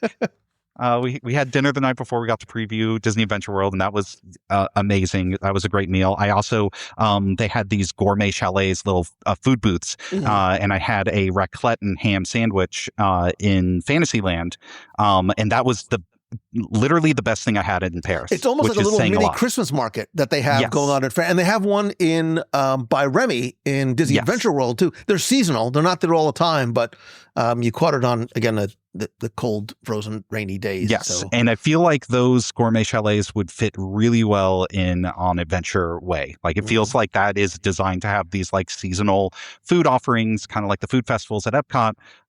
But yeah, the frozen food, I thought it was fine. Of everything that I experienced at Disney Adventure World, that was the one thing that was the least memorable. I did love the dessert. I thought the dessert was amazing. It was very citrusy ice cream and had a unique flavor and felt very fun. But I had salmon and mashed potatoes, and it wasn't a disaster, but it wasn't anything to write home about. What I do think we need to do once the land opens, I think we need to go back on a follow-up research trip, right? Again, never judge a restaurant the day that it opens. You got to give it time to work through its kinks. I want to go back. But we also didn't get to try the royal experience at the Regal. I was almost called the Regal Beagle from Three's Company. It's the Regal View restaurant and lounge. So if that was more like the casual pub, this is where Anna and Elsa would eat. This is the royal restaurant. And it's not just a table service restaurant, but it's the first ever cocktail lounge ever in a Disneyland Paris park. Yeah. And that's we were able to go there for a cocktail, but did not get to eat in the restaurant. Yes, I wish we were able to eat in the restaurant because it is princess dining and they have unique outfits to that. And I do feel like whoever named this restaurant, it feels very regal and has a great view of the lagoon. So A+ naming says what it does on the label. But the lounge, I thought they just knocked out of the park. It felt, as a grown-up space, just felt very elegant, very beautiful. Once again, it has those great views. And then the cocktail I had was a grapefruit tequila cocktail. And it was just perfectly, it wasn't too sweet. It was very tart, very refreshing, not too strong. It was just for middle of the day, middle of your theme park day. It was just okay, this is a great to have a sit. We've been running around, going between World of Frozen and Adventure Bay, back and forth, and just be able to sit and have a nice cocktail in this very refined atmosphere. I thought the lounge was great. Yeah, and it's themed, the lounge is themed towards the animal friends of the princesses. So it's Hey Hey, Pascal, and Mushu, but it's not, you almost have to seek it out. Like it's not sort of an in-your-face, very cartoonish squash and stretch type of thing. It's very charming. I think it's a very charming, wonderfully comfortable space. Like those chairs and couches that you just sort of sink into are a wonderful respite as you are spending your day in and around Adventure World. I almost wish we could have spent a little bit more time in there because I know we were sort of quick cocktail and then running to go and do what's next. And the views from the lounge, and I got to peek inside the restaurant very, very quickly, overlook Adventure Bay makes it such a spectacular vantage point. And I would love to go back again, sit in that lounge at golden hour and see what that area looks like as it starts. And then obviously we'll talk about nighttime, but to watch Cascade of Lights from there, from one of those window seats. Yeah, I think that's going to be just a killer venue for that. And it gave me vibes of like one of my favorite spaces in California Adventure, which is the Carthay Circle Lounge, of just like, and, you know, that opened up in 2012 with the big parks, kind of the DCA 2.0, as fans call it. And it gives this great, like, elegant vibe. And they have great cocktails and it feels very laid back and relaxed and different. It's a different speed than the rest of the park in a really good way. And so, I wish if that's the type of place that's like, I'd like to take at least an hour or two just to just relax, soak in the views, have a drink or two, and just chill as a nice break in the middle of the day. Yeah. And I would love to go back and try the Regal View restaurant because it's a very different experience. And I got to sort of peek in beautifully well themed, very, very gallant. It almost feels like you're in a French chateau, incredibly high ceilings. And like most, if not almost all in-park table service restaurants, it's prefix. So you pay a fixed price and you choose from a 3-course meal. It's €100 for adults and €50 for children. So it is an elevated experience. They've got gilt-edged sea bream, steak with onion confit, roast D&E fowl, soy and pea filet, and then there's items for kids as well. It's a big restaurant too. It's 250 seats. So that's it. You know, they dedicated a lot of space to it. And more importantly, I loved learning about the thoughtfulness and the detail in not just creating the space, but the table art, right? There's French cutlery that was designed for the floral aesthetic. They have personalized glassware and branded napkins. It's very much meant to feel like you forget that you are in a theme park. And I think there's a few locations in the Disney parks that afford you that opportunity to sort of almost wonderfully forget that you are in a Disney park. Like I think Takumite in Epcot is the first one that comes to mind. But this one also has the added benefit, like you said, of being a character dining meal as well. And it's really sort of the like premium dining location in this entire park. So next time, you and me, Lou, we'll go. We'll have another romantic meal at the Regal View. And the other thing too, and I think you sort of alluded to this, and I think one of the things when we talk about Adventure Bay, we'll talk more about this too. I think Adventure Bay is this incredible world of opportunity, and I can only imagine what's going to happen. But there are food kiosks, permanent food kiosks that are hiding in plain sight. Like some folks, if they, we entered in from the left, if you didn't sort of make your way all the way around, you almost get lost. And they're named after the kittens from the Aristocats, Toulouse, Berlioz, and Marie. Very subtly themed, but again, it's all about the storytelling, which I love the fact that they didn't just sort of put up kiosks and sort of theme them to the food. So Chez Toulouse has brioche sandwiches. There's a cod and lobster. There's smoked salmon. There's a curry chicken spread and an avocado sandwich. Chez Berlioz has potato pancakes, which is something brand new. I wish I would have been hungrier and been able to go back. They had a chicken chipotle, a sprout boost, and a legendary pastrami. And Chez Marie has Disney princess themed desserts, these royal puffs that are themed to Disney princesses. And there's also a few other locations too. There's Forgive my poor French pronunciation. La Terrasse Panoramique.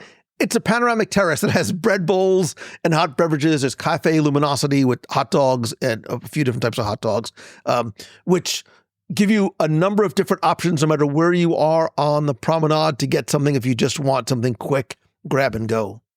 Yeah, that was my one regret of like, oh, I wish I could redo it. Of like, I didn't get to try any of the food from these kiosks. I do think that it's really smart of like getting back to towards the beginning of our conversation of like the idea of taking a stroll and just like slowing down. And this Adventure Way and around the lagoon is just such a great place to like, okay, you want to just grab a beverage, grab a snack, grab a and just like take in some spontaneous entertainment, entertainment that you stumble upon, or like, oh, you're eating your pastry, and then there's Peter Pan and Wendy walking by, and it just has this like magical feel. And so, similar to like how it feels to walk around World Showcase and you stumble upon a show that you weren't expecting. And I feel like this lagoon is really going to be a great opportunity for that. And I will say, like, the lagoon size, it is sizable. It doesn't feel small at all. It feels big,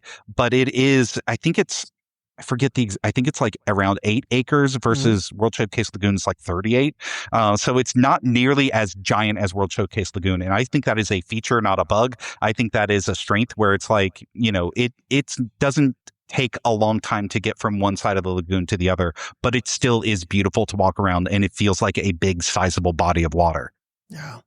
The other thing we have to talk about too is, to quote Spaceballs, merchandising, because there are shopping experiences available in the world of Frozen. The Arendelle boutique is the main location, and it's funny. You talked about how, and I love that you mentioned that it took 5 months, 6 months, whatever it was, to create and sort of perfect the Olaf animatronic, whereas the retail location started work 5 years ago. Like literally back in 2020, they were working on furniture design and mural placement. Like 5 years before opening day, we kept sort of talking about the intentionality and the theming and the storytelling, even in a retail location, just how important it was to create a retail option that didn't just sort of contribute to the story, but was intentional in design. Like they created different zones that you would go through. There's a Frozen core collection. There's lifestyle and souvenirs of the land, a craftsmanship line, the authentic lifestyle range. So the fact that they use so much thought and technology, they use something called planogram software, which I have no idea what it is, to pre-design not just the interior of the store, but where every product was going to go before it was put on a shelf to optimize the not just presentation, but the experience and the flow for guests. Yeah, it's definitely like you exit through the gift shop, you go on Frozen Ever After, and you go through, and it is like, if you have, like me, a daughter who loves Frozen, like brace yourself, because there are so many enticing items with Anna and Elsa and Olaf and, like Mossie that we talked about. So yes, I think it's like the merchandise is, it's very enticing, very exciting. They also had a like Frozen face paint experience. So they have the main gift shop that's right by the attraction, and then they have kind of a more of like a kiosk in the middle of the land, and there's more merchandise there. And they had these little like character bead things. I think you could make like a necklace or a bracelet or something like that, and they're very cute. And then I saw people getting their face painted. So I think that will be a very popular thing to do with your kids, or to maybe like divert them, be like, oh, look over here, there's Olaf, let's get out of here. Depending on your situation. Yeah, and I think I think the one of the things that impressed me most about this entire land and this entire Disney Adventure World Park was not an attraction. It wasn't a character. It was Adventure Bay. And what this means for not just, and because I want to talk about Cascade of Lights, the nighttime spectacular, but I think Adventure Bay is this wonderful, and I think we talked about this when we were standing out there. I was frozen, so I don't really remember. But it's this blank canvas upon which I think so many different experiences are going to be painted. It is this huge lagoon. Again, think World Showcase and Epcot, but I think very intentionally designed in terms of not just the lagoon itself, but almost that stadium-like seating and standing areas around it. Mm-hmm. Because Cascade of Lights is clearly not the only thing that I expect we're going to eventually see on this body of water. Yeah, there are plenty of spaces to sit, plenty of spaces to just hang out. And I think that they're going to give you plenty of reasons to want to sit and hang out. I do think like this could be a really great spot for a daytime show at some point in the future. But like, the nighttime show is definitely something special. Yeah, some of these parks take on, and look, even from an aesthetic perspective, I think the World of Frozen takes on a completely different feel at night. I went back again specifically just to wander through because I think that the lighting effects are spectacular. But Cascade of Lights is the grand finale of your day. And like World Showcase again, it is this 360-degree stage that has themes of not just adventure, but courage and determination. And they're told through the stories of Moana, Hercules, Mulan, Zootopia, Up, and the Marvel Cinematic Universe. And we started off talking about music. Let's end off talking about music because that score with that 90-piece orchestra is absolute. Again, please just put it on Spotify because it is. Yes. It feels like a movie type, like a movie cinematic experience in terms of the music.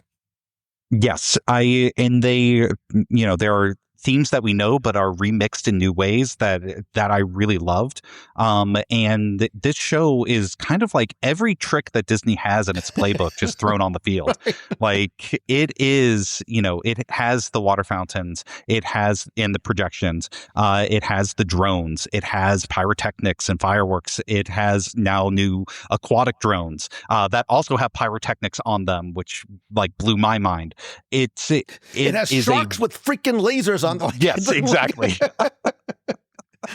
It really is just like everything that they've done and any type of nighttime show they are doing in this show and in an incredible stage. And I think like, there are natural comparisons to make to World of Color or Luminous if you're familiar with those from the US parks, but it is very much its own thing. And it does all the things that I love that a nighttime spectacular can do of like the different sequences of, the Avengers sequence is very exciting and had me feeling pumped up. And then the Hercules sequence, you'll probably hear it. We were standing right next to each other. You'll hear me blubbering like a baby because that just brought me to tears. And then the Zootopia part feels like a party. So it has all these different gears, and I think it integrates all these different elements in a really great way. Yeah, it is this wonderful, there's no roller coaster in World of Frozen, but this is like a little emotional roller without the low lows of like a parent dying or Lion King moment. But it was this sort of crescendo of different types of emotional moments. And I love the fact that there was a little something for everyone. Like when the Marvel part started, I don't know if you might have been crying at that. Like I had this wonderful, happy little tear streaming. I mean, it was a little icicle at that point, but I was like, Freeze Miser from the Christmas special. And from a technology perspective, those little aquatic ducks they look like little ducks, and the engineering that goes into making that show operate and work on the water, on the barge, in the sky was just incredible. And it's like many things that we saw. It really sort of subverted my expectations of what this was going to be. And like, I think they start at like 4:00 in the afternoon. Like it's a 5.5 hour prep to get this show ready. And that huge barge is not in Adventure Bay all day. They float that out at some point during the day. So that barge does not interrupt your view and enjoyment of the water at all. Yeah, there's a bridge that actually like rotates. That's very cool when they start bringing the equipment in. And like speaking to that point, I didn't even notice that the barge was there until it was after dark, and I was like, oh wow, they have all this equipment there. And another thing that I noticed that was just like really cool they have lighting effects on the world of Frozen and on the North Mountain in sync with the show. And so I'm just, thinking of like this moving forward with this land or with this park as they build new areas of like how amazing is this going to be in 360 degrees, not only with what's happening on the water, but what's happening in the backdrops as the whole park comes to life. Look, think about the layers of innovation that are happening all at the same time.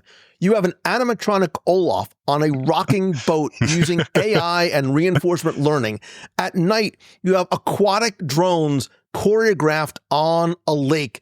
Like, this is, and then we talk about sort of having time to reflect. I looked back and I'm like, Disneyland Paris, specifically World of Frozen, is this living laboratory test kitchen for some of the new technology they are working on. And I was like, well, how do I compare this to, because we all get recency bias.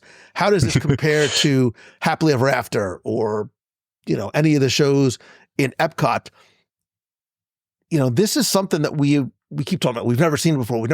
But we've never seen something like this before on this canvas, using all of these different technologies all at the same time. Again, we go back to the word immersive. It is this very fully immersive, all around 360-degree multi-sensory type experience.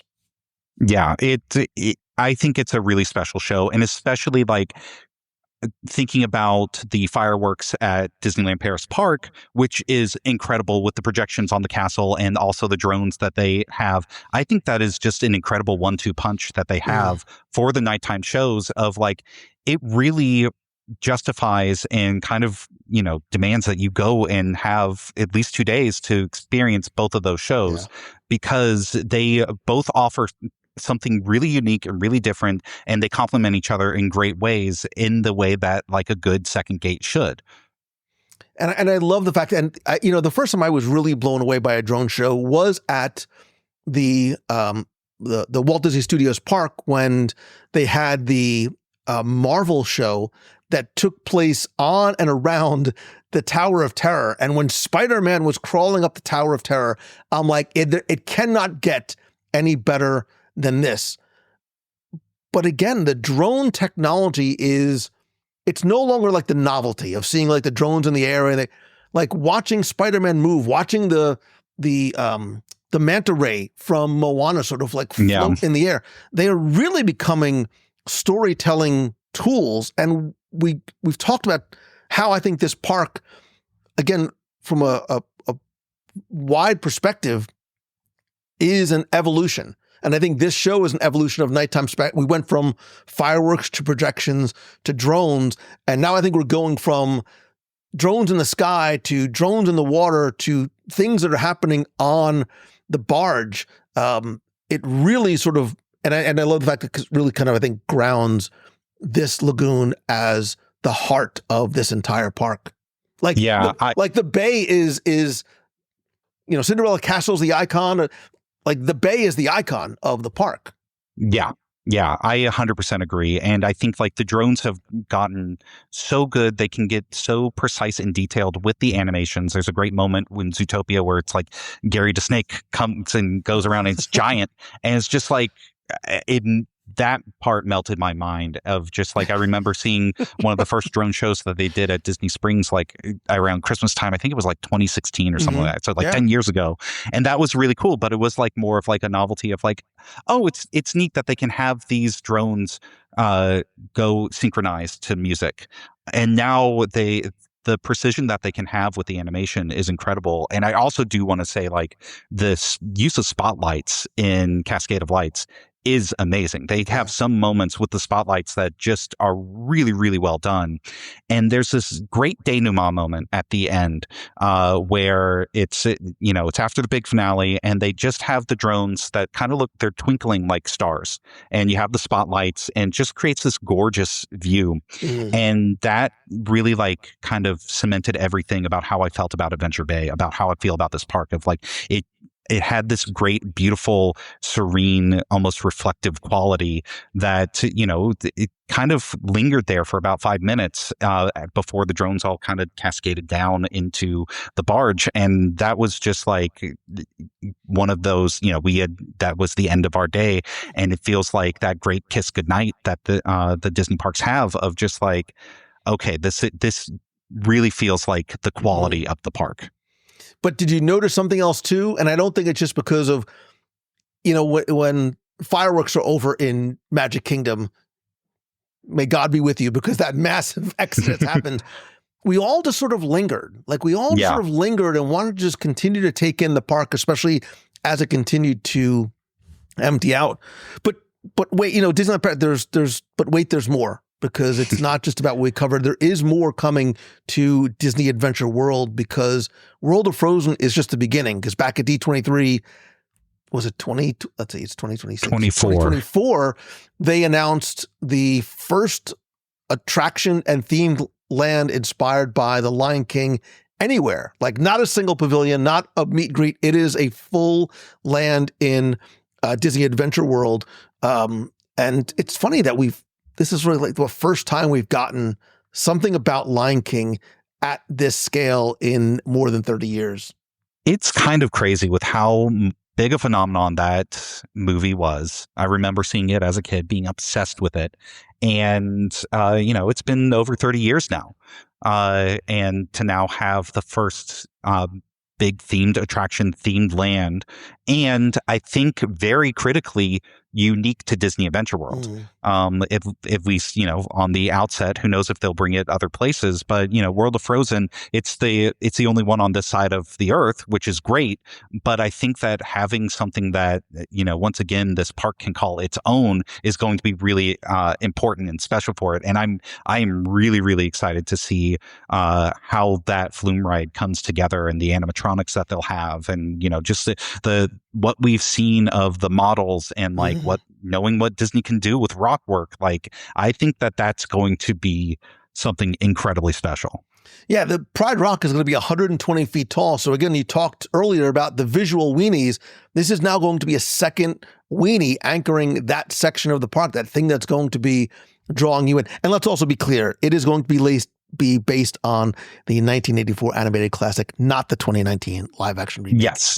There was some concept art that showed the photorealistic, but yes, it's definitely the animation, the Disney Animation Studios version. And the show building for the attraction is going to be the biggest biggest show building in Disneyland Paris. It's going to be nearly 14,000 square meters. This attraction is going to be the heart of it. And again, we keep talking about the scale of this place, because there's also going to be a quick service restaurant. There's going to be a shop built into the rock work at the end. And, you're going to be able to, we talked about the lake, you'll be able to stand at the lake, and you'll have Pride Rock to the left, and you'll have Elsa's Palace to the right. And I think that's, whether you are a Disneyland Paris local or Disneyland Paris fan, I think it's a very exciting time. Yeah, I think they're building something really special with these immersive themed lands around this lagoon. I really, really cannot wait to see more of what they have planned for Lion King. And also, there's a lot of room around Adventure Bay, and whatever story they decide to tell with, their rumors and stuff, but whatever story they decide to tell next, beyond Lion King, going back to the comparison of California Adventure, 2012 California Adventure felt very much of okay, the park is complete right now. This chapter of the park is complete. And, the Disney parks are never finished, but it was 8 or 9 years from then until Avengers Campus. So that iteration of the park was very much okay, this is set. Whereas this feels okay, this is Act 1, and Act 2, we know what's coming up, and Act 3, we're not as sure, but what they are setting the stage for is something really special and really exciting.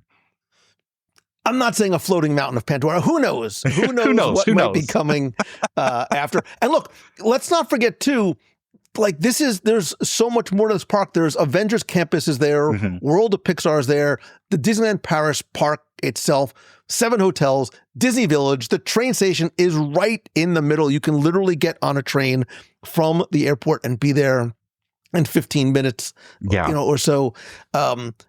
This World of Frozen Adventure World really, I think, really officially designates this as a second full day parks, as a second full day park. And the fact that they were able to build this from the ground up and not have to sort of shoehorn it into something else shows not just the level of investment, but the level of commitment as well.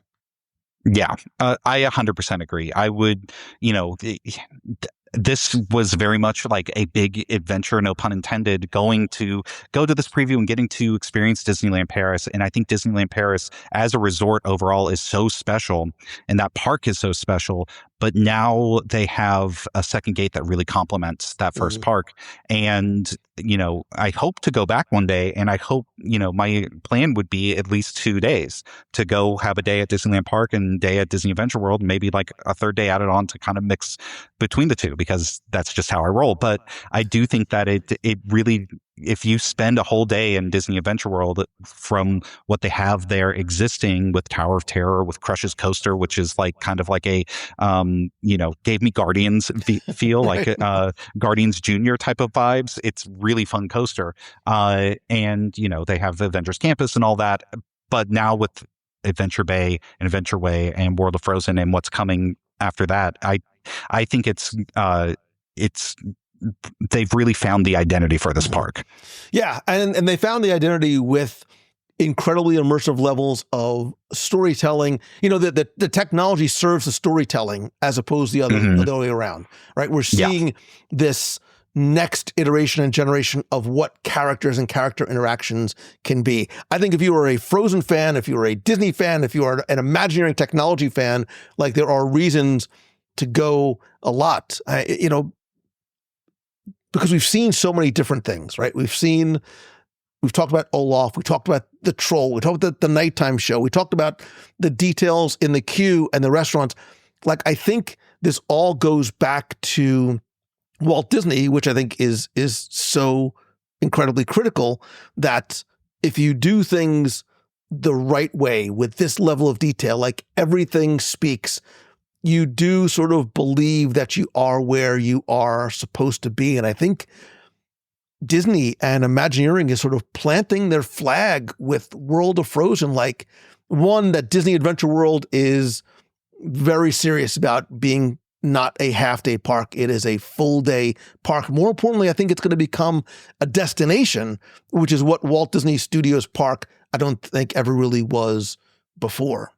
I 100% agree. And I think like it has the advantage of being just footsteps away from Disneyland Paris Park, which is like just an incredible park to go if you are a fan of the US parks. And I had, we could talk for 3 more hours just about Phantom Manor, because like that, I went into that ride blind and my jaw was on the floor for that last scene. So I definitely think that it is Disney Adventure World is so special, but also so is Disneyland Paris. And it has the advantage of like, they're both right there. They're both footsteps away from each other. And like getting from Paris to Disneyland Paris, like it was like a 45-minute train ride, like getting from the city proper to there. And then I stayed one train stop away in Val d'Europe, at a very reasonable hotel. And like at one point I was in Frontierland and I was like, I need to get something from my hotel. I was back to my hotel within 25 minutes, which is crazy. I was not expecting that. So it's like way easier to get to, and it's than I was expecting. And it is such a special place as a Disney Parks fan. And I think that if Disney Adventure World gives a reason to extend your trip. Yeah. And to your point, it's not just an easy place to get to. Look, there are 7 different resorts there. This is the first time I stayed at the Hotel Cheyenne, which is sort of their equivalent of a value resort, but within 10-minute walk from the train station, Disney Village, and both of the parks. Again, Disney Village, their version of downtown Disney or Disney Springs, is going through its own very big transformation as it goes from what was their version of Disney Village into something I think it's going to be a lot more modern, a lot more updated. And you talk about getting there. It's not just about getting there from downtown Paris or the city proper or the airport. But if you're in the United States and you might be like, oh, I don't know, Paris is far, it's expensive, it's complicated. It's not. Paris is one of the most visited cities in the world for a reason. It's one of the most easily accessible. It's magical. It is beautiful. Yeah. It is a culinary rich destination on the planet. You can be in downtown Paris in 15, 20 minutes, and you can fly direct to Paris from most major cities in the US. Orlando, I'm also looking at you. And I think now is the time, now is the best time, because Disneyland Paris is no longer a one park trip anymore. It's like a one, no, if you have time, go to Walt Disney Studios. Disneyland Paris deserves a full day. Adventure World deserves a full day. Paris itself needs at least 2. Like, if you've never been to Paris, it is a trip worth taking, and it's much more achievable than you might think. Yeah. And as someone, this was a very last minute trip. I speak 0 French, and I was nervous of like, okay, is it going to be hard to get around? Am I going to feel lost? And, it's very friendly to English speakers, both in Paris proper and then also at Disneyland Paris. And the metro system is amazing. It was very easy to get from the airport to Paris and then get around. And then, there's even a Mickey ears on the metro signs.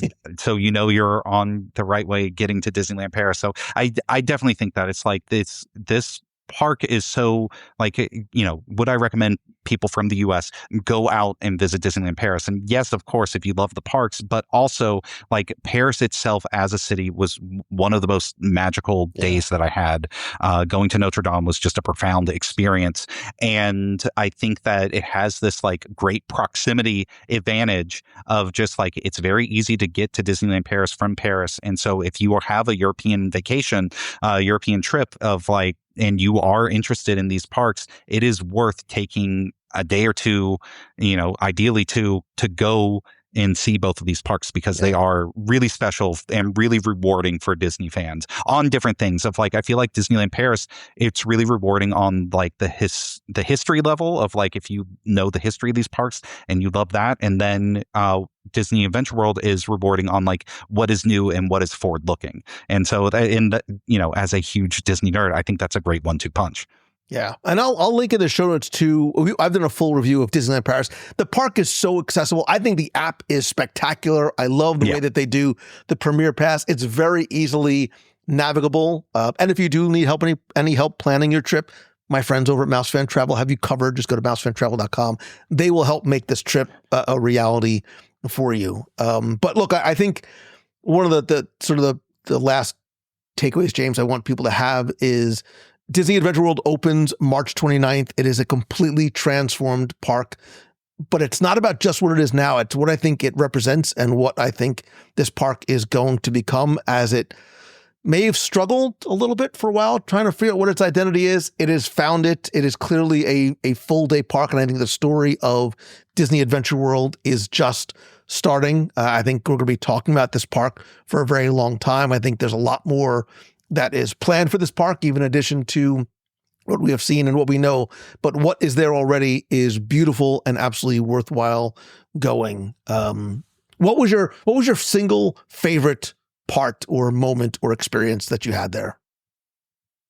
At the overall, or just Adventure World, or just give me Adventure World first, because I know you're going to say Phantom Manor. Yeah. And our dinner at Rosalie. Dinner with you, definitely number 1.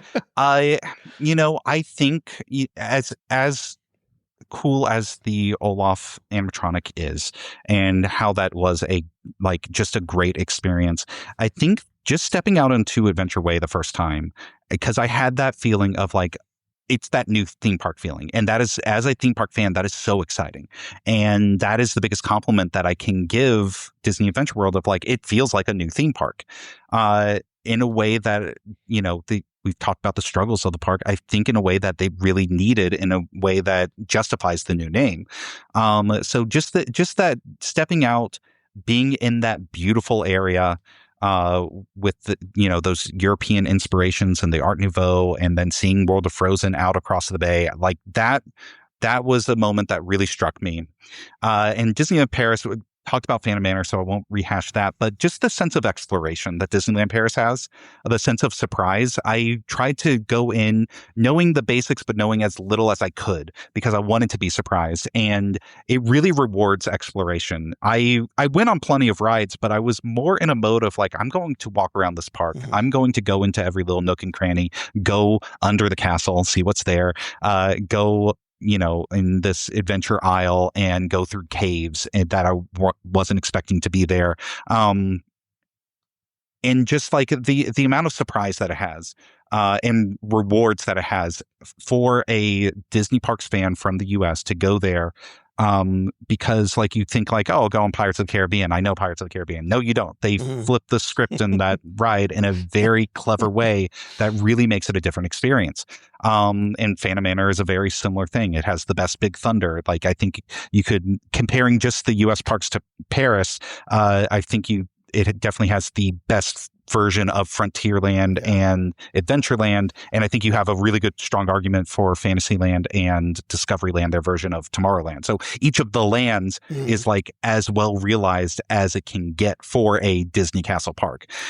So I cannot say too many good things about that, but just having that sense of exploration, that was the biggest takeaway for me. The connected story in Frontierland is unlike anywhere else. I actually posted on my Instagram, you can go check it out. I posted like a few of my favorite things from Disneyland Paris. And if you swipe through the carousel, you'll see most of them are not even attractions. They're not like inside the attractions. They're things that I experienced on the outside. But what I want to know from you, our friend who has been listening, we've talked about all the different elements that we loved. I think a lot of the attention, and deservedly so, can and should be and has been on Olaf. And it got me to thinking, if Disney can bring any character to life the same way they did Olaf, who would you choose and where would you put him? Like, who do you want to see next and where would it be in the park? Would it be like a little, my little cousins, the Ewoks? Would it be something big like Baymax? It would be something completely expected. I want to know from you what or who it would be. And also, is this what you need? Is Disney Adventure World the thing that you need to start booking your first or next trip to Disneyland Paris? Whatever it is, I'd like to hear it. You can let me know over in the Clubhouse. I'll post these questions there at wdwradio.com/clubhouse. Better yet, call the voicemail at 407-900-9391. That's 407-900-WDW1. Because hopefully, if today's episode did anything, it helped you get excited for a place that I think is and is going to continue to be very, very special. James, this and you were awesome. You were everything that I would hoped it would be and more. And it's going to make me want to book it'll be like a buddy comedy. You and I back in Paris again. Thank you again for being here, for making the trip. And do me a favor, just share where people can connect with you online. Well, thank you so much, Lou. This was such a fun conversation. And you can find me, search for Guide Number 2 WDW. I'm there. I'm that everywhere except Instagram. I'm Guide to Disney. I put out short form videos diving into the details of these attractions and breaking down the latest news. And then also I have some long form videos on YouTube, kind of have a bit more time to explain myself than just, the 90 seconds on social media. So that's where you can find me, putting out new stuff almost every day. And yeah, this was so much fun. Thank you so much for having me on, Lou. No, thank you, man. I appreciate getting to spend and share the Disney Adventure World experience with you. Not just our dinner in Rosalie. Oh, we also had lunch at Pym Test Kitchen. Which was really fun. If you could snap your fingers and the two of us go back to Disney Adventure World, what is the one thing you would do there? One thing, we would pull off a heist to take that Olaf back with us. I think we could do it, Lou. I think we could figure it out. What's the one thing you would eat? Eat? What's the one thing I would eat? Oh, back at Pim's Test Kitchen. Oh, they had such good like little creative desserts. I would just probably like fill up a whole plate with that. I want to have those desserts. I want to go back to one of the I'll call it like the Aristocats kiosk, because I didn't try one of the the potato pancake, the chicken chipotle potato pancake. Sounds really, really good. Yeah, those shoe pastries with the princesses on them, those looked really good. I was eyeing that and just missed my opportunity for that. That's the answer. Yeah. We got to go back. Like Jack and Kate from Lost, we got to go back. We got to go back. Yeah. Cool, man. Thanks again. All right. Thank you, Lou. It's time for our Walt Disney World Trivia Question of the Week, where you can test your knowledge of the sights, sounds, secrets, history, and story of Disney. If you think you know the answer, you can enter for a chance to win a Disney Prize package. And this week's trivia segment is brought to you by the most important part of WDW Radio, which is you. Seriously, because when you join the WDW Radio Nation, you're not just helping to support the podcast, you're really becoming part of something bigger. Because for as little as $1 per month, you get access to exclusive scavenger hunts, group calls, our private community, surprise mailings and care packages from the parks, and much more. More importantly, your support powers our Dream Team project, which has helped raise more than $550,000 for Make-A-Wish and children with life-threatening illnesses who need real Disney magic and the families that need it most. If you enjoy and love the show and community and you believe in giving back, I'd love for you to join us. You can learn more and join the nation at www.radio.com/support. And from the bottom of my heart, thank you. Now, before we get to this week's question, let's go back, review last week's, and select our winner. This week, we've been talking about storytelling and placemaking and character interactions. And our last trivia question was about one of my favorite places, and I think one of the earliest and best examples of Disney doing what they do so well, which was the Adventurers Club in Pleasure Island. Your question was to tell me what was the name of the fictional industrialist and adventurer who was credited as the founder of both Pleasure Island and the Adventurers Club. First, thank you to all of you who entered, got this one correct, shared some stories about visiting the Adventurers Club, but more importantly knew that he was, of course, Meriwether Adam Pleasure. And like all the characters in the Adventurers Club and members of the SEA, he was a fictional industrialist and explorer and very eccentric adventurer from the 19th century, created by Imagineering as a central figure in the backstory of both Pleasure Island and the Adventurers Club. And Imagineering created this in-universe lore and backstory, and how he founded the Adventurers Club back in 1927 as a gathering place for world travelers and inventors and explorers who would return from global expeditions, and they filled this place with artifacts that they collected along their journeys. More importantly, Imagineers used this character to help unify the entire Pleasure Island district under a single narrative, because the island was portrayed as his shipping and manufacturing headquarters, which was later converted into a celebration site after the fireworks factory party supposedly continued every single night. Again, there was this huge, detailed fictional mythology that followed the Adventurers Club to really function as a living story environment rather than just a themed bar with props and characters and performances, all tied back to Pleasure's adventurous legacy. Again, I think what we're seeing in Disneyland Paris and the world of Frozen and Arendelle is an extension of storytelling like this. If you want to learn more, you can go back to show number 88 from like 2005, where we explored the Adventurers Club, and show number 579, a real detailed look at the SEA, the Society of Explorers and Adventurers, with my friend, may he rest in peace, Jim Korkis. Anyway, I took all the correct entries, randomly selected one. Last week, you were playing for a WDW Radio keychain, stickers, a pin, a brand new WDW Radio patch, and a Disney Cruise Line mystery prize. And last week's winner, randomly selected, is Jack Hellery. So Jack, congratulations. Your prize package is already on the way. And if you played last week and didn't win, that's okay, because here's your next chance to enter in this week's Walt Disney World, Disney Trivia Challenge. So we talked about how The Lion King is coming to Disney Adventure World, and it's going to be the very first dedicated Lion King land at any Disney park in the world. But Disneyland Paris already has a Lion King themed show at its main park. What is it called? It's simple. What is the name of the Lion King themed show, which is extraordinary, by the way? in Disneyland Paris. You have until Sunday, March 29th at 11:59 p.m. Eastern to go to www.radio.com, click on the podcast there. There you'll find the entry form. Enter for a chance to win, again, the keychain stickers, pin, patch. But this week, I brought you back a mystery prize from Disneyland Paris, maybe Disney Adventure World. So good luck and have fun.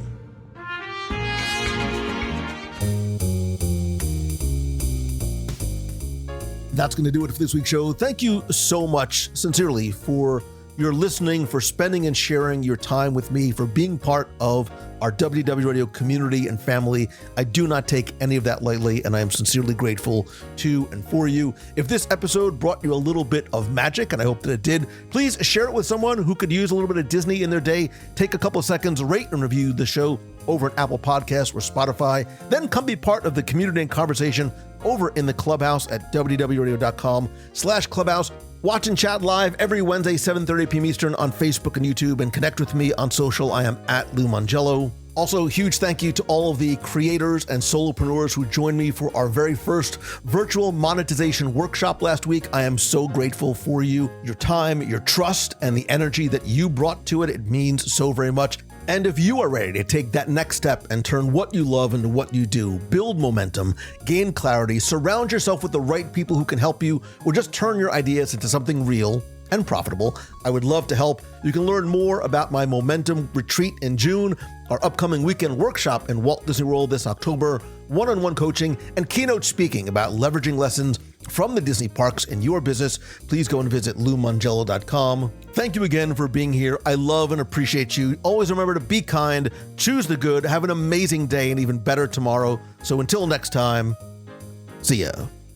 Hi, good afternoon, Lou. Really enjoyed the Extinct Experiences episode.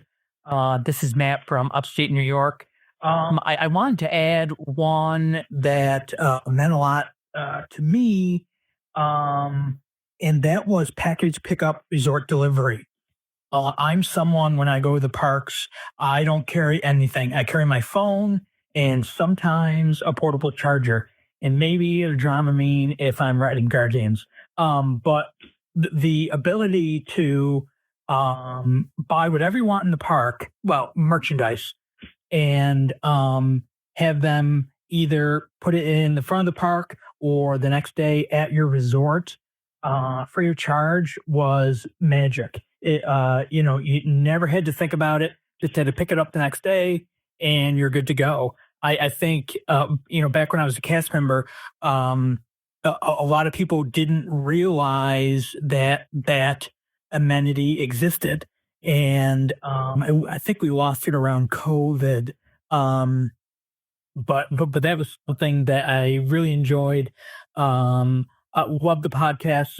You are so super positive, and it's something we need in this world right now. So thank you very much, and all the best. Hey, Lou, Tim Brown. I am driving in my car, coming home, long drive from work trip, and I'm picking up on some episodes. So I had two thoughts. One is relative to the extinct fishing things that we miss. I'll give you the lights on the castle during the holidays. The castle was always magical to me, but man, when you come in at night and see that shimmering light on the castle, nothing like it. Osborne night show as well, Myths, which should come back. You needed food on this list. I'm going to go brunch at Narcoossee's. How I miss brunch at Narcoossee's, where you could order more than one thing and things to the table and sit out at that window, or like looking out the window at the park. Just eat, realize you're not going to make it to the parks because you're too full. Good health.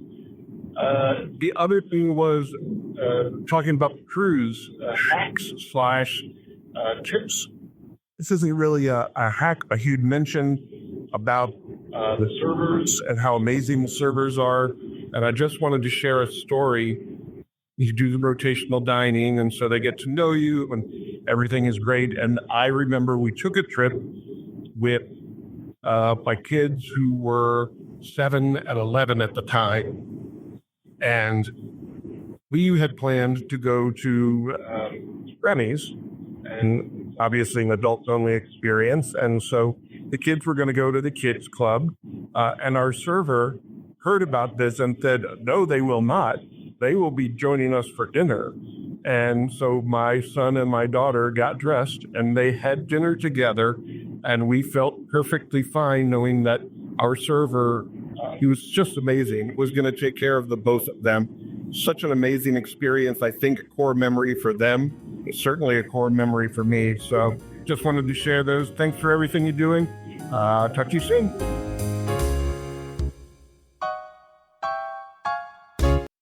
Well, it sounds pretty good. In fact, that's just the right spirit.